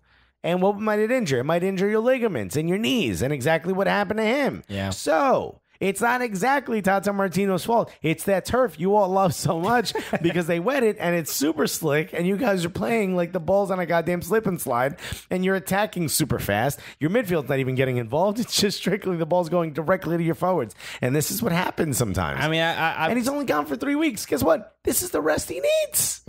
Sure. I mean, you wouldn't want him to be injured. It seems like an easy precaution and easily avoidable and a preventative thing. And once I saw, the early September, once it was like 4 games in a row with the same starters with Martinez, Villalba, Almiron, Assad, like just the same guys. They really only move about 2 or 3 pieces per game. Yeah, he has a very short rotation. Yeah, I mean, he did sit Gonzalez Perez one game. I know that because I had him in my fantasy. He didn't start both games. Oh, now you're upset. Tata, how dare you? I thought you were the dude that runs them ragged. When it involves your own team and it affects them, I don't care. But when it starts to affect me, now you're taking it too far. Do you remember this fake late night show? I think it was called Dick Dietrich. It sounds familiar, right? It was a parody of like Maury Povich, and it was at late night. Okay, and there was one of the guests was making fun of the audience, and then he said something about Dick Dietrich, and the guy's like, hey. You can come on the show. You can make fun of the audience. But when you make fun of me, you've gone too far, which is the opposite of something I think Maury once said or Donahue once said. I used to laugh at that all the time. That's exactly what you're doing right now. You're like, no. You run your team ragged. That's fine as long as I'm getting points. The moment I stop getting points, that's when I get involved, Tata. You're dead to me, Tata. Too far. So but obviously they still win this game, and we do. But also, don't say this too loud because we're going there. We're going to the game tomorrow or tonight. Now that you're listening, to whisper it. No. But like, what if he hears us and we watch a bunch of like nobodies play that game? It's just the kids.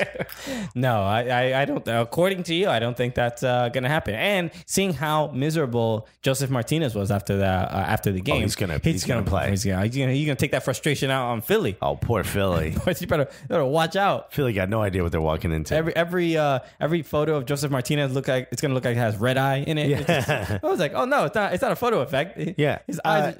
Does this photo move at all? Because I see his heart beating out of his chest. No, it's just a regular photo. Wow, he's really filled with rage. Yeah. This Joseph Martinez.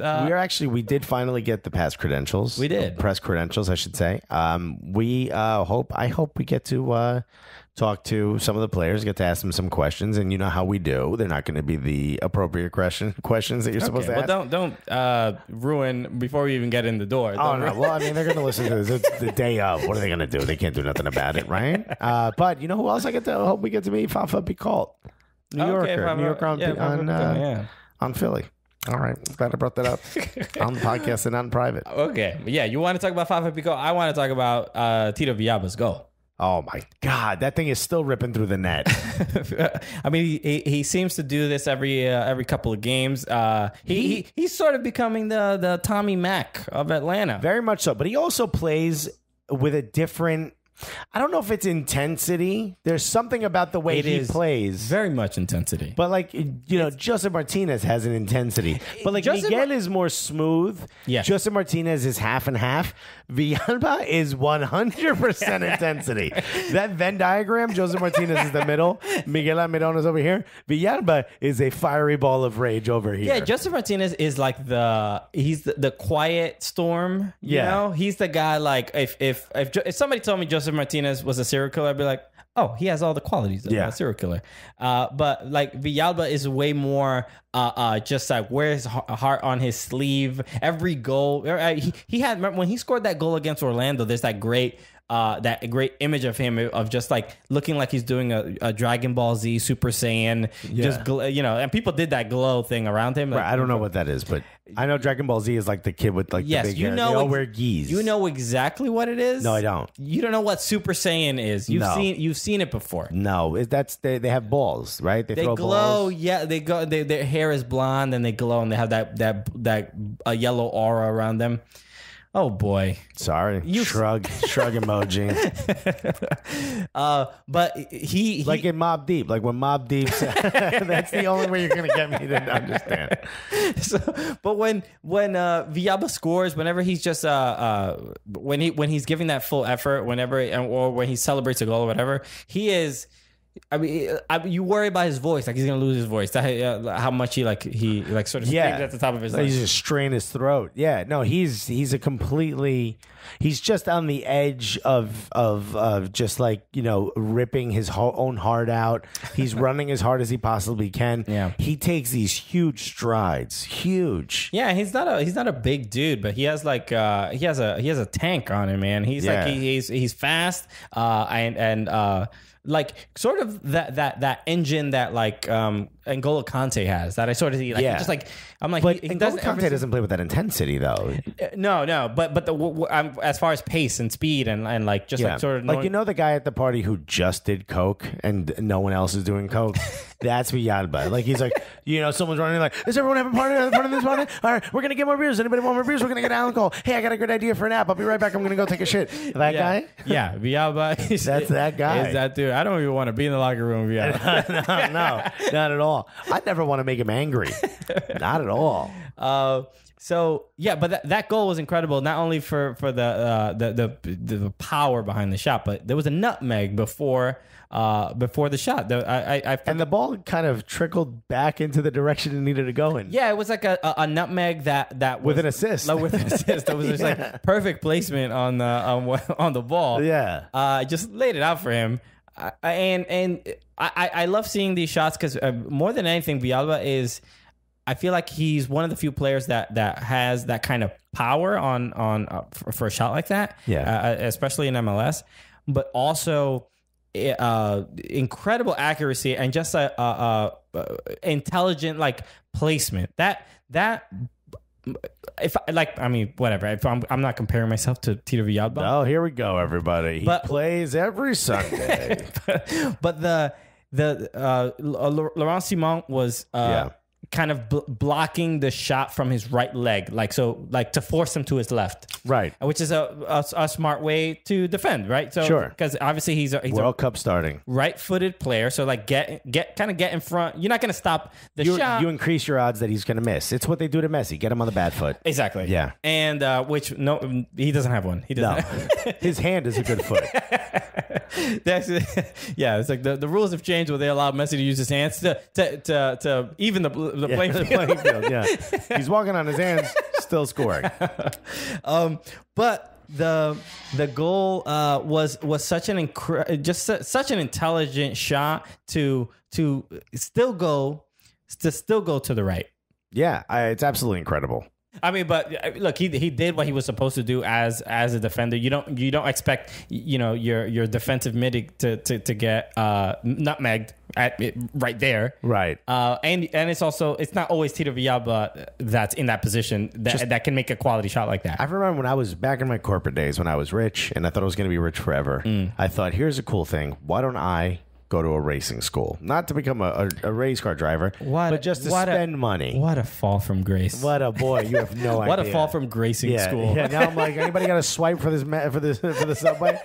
But racing school. I was gonna go to a racing school. You can go to like NASCAR. Yeah, no, like F1. You could go like.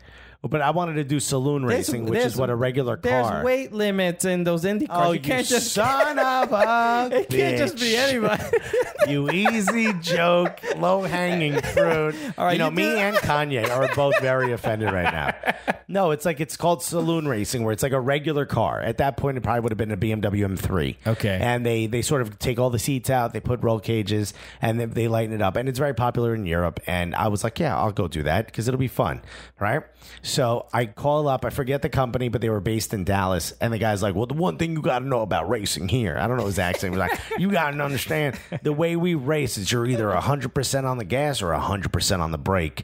And you're like, well, that's not really how you're supposed to race. Like, that's not racing. No, when you're 100% on the brake, you're definitively not racing. In fact, if anything, you're very anti-racing at that moment. But he was like, well, you drive as hard as you can to the last minute, and then you brake as hard as you can. And you're like, well, that's just going to cause a lot of sliding and all that. They're like, you need to learn how to control the car if you're going to race here.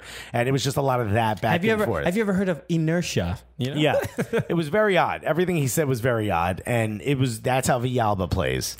He's 100% this way or 100% that way. That's it. Sure, he's definitely not on the brake. No. If you were like, yo, could you pass me this salt? He'd be like, grab the salt, back to where you are. It's like, wow, that was the fastest I've ever received salt. That was also very unnecessary. You could have just reached over.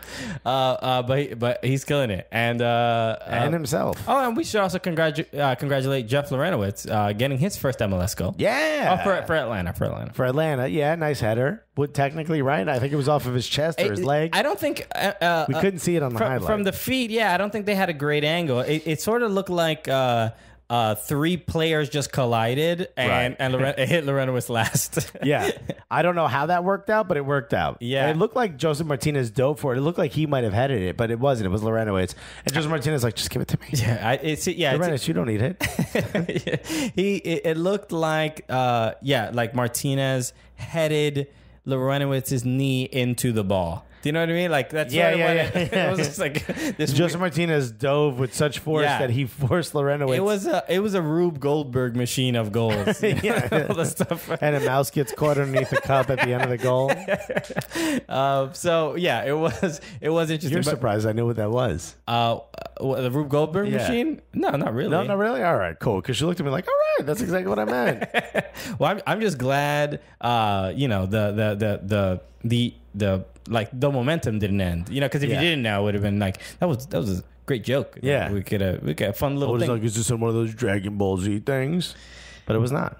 I mean, I feel like it's a popular enough thing, and people have seen. Even if you haven't seen the show, you've seen the image. You get the concept of it. All right, well, not me. Okay. Well, all right. Well, Some of us were virgins for a long time, all right? But Boy. what are you going to do? So, yes, that is the end of our show, everybody. Yeah, some of us are virgins for a long time. Goodbye, everybody. Atlanta, again. Today you're listening to this. Think about how much fun you're having listening to this. Imagine if we were doing this right in front of you. Are you listening to this podcast as you're talking to us right now? Because yeah. By the way, get off your phones. we're right here. Yeah. The guys that you're the guys that you're listening to in your ears, we're right in front of you. They're right in front of you. You can hear us in real time. We're just two guys standing in front of a crowd asking them to love them. That's all we are. That's it. So, again, Red Clay Comedy Festival, we're super excited to be there. So if you're listening to this on Wednesday, September 27th, you still, or if you're listening to this on the 28th, go get tickets. There might still be some available. Yeah. If it's sold out, just hit us up. We'll try to make some room. We'll really try to accommodate. It's a very unique thing for Atlanta United fans and for us. To soccer at a comedy festival. Huge. Again, never been done. It's going to be the first of its kind. Let's give them a good show. Let's give the comedy world. Let's show that soccer fans love both things. Yeah, and this is important for the comedy community, but it's way more important for the soccer community, and also to make us look like we're smart, because we told everyone that soccer and comedy works together, and we kind of need to prove it now. But, yeah. To everyone that's already purchased the ticket, and even if our new listeners, which I know a lot of you guys purchased tickets and have been hitting us up saying that you're trying to get out of work and stuff to come out. Some of you guys work later in the night, in the day, and that means the absolute world to us. Thank you so much for coming out. If you have friends that want to come out, there's a few tickets left. We're actually thinking of adding seats. So if you find out that there are no seats left, make sure you hit us up. You don't have a lot of time, and we're going to be very busy, but we are going to be checking our messages. Let us know. We will try our hardest to make sure that we can make more seats available if they are needed. We hope we get to that point, because that just makes us look great, and that would make it even for a much more fun experience. The more the merrier. But let us know. But we're going to have a blast at Argosy. It's going to be absolutely awesome. And don't forget, that $10 that you use to buy tickets to our event also comes off of a pass. So that goes towards your pass. So if you decide, you know what, I loved what these guys were doing, I just want to see some straight comedy after this, well, go ahead and buy yourself a pass, buy yourself tickets to another podcast. Cal Kinane has one. Nikki Glazer's doing a show on it. It's just going to be awesome. There's going to be a lot of cool stuff. Nothing cooler than us, obviously, because we're the Cooligans, obviously.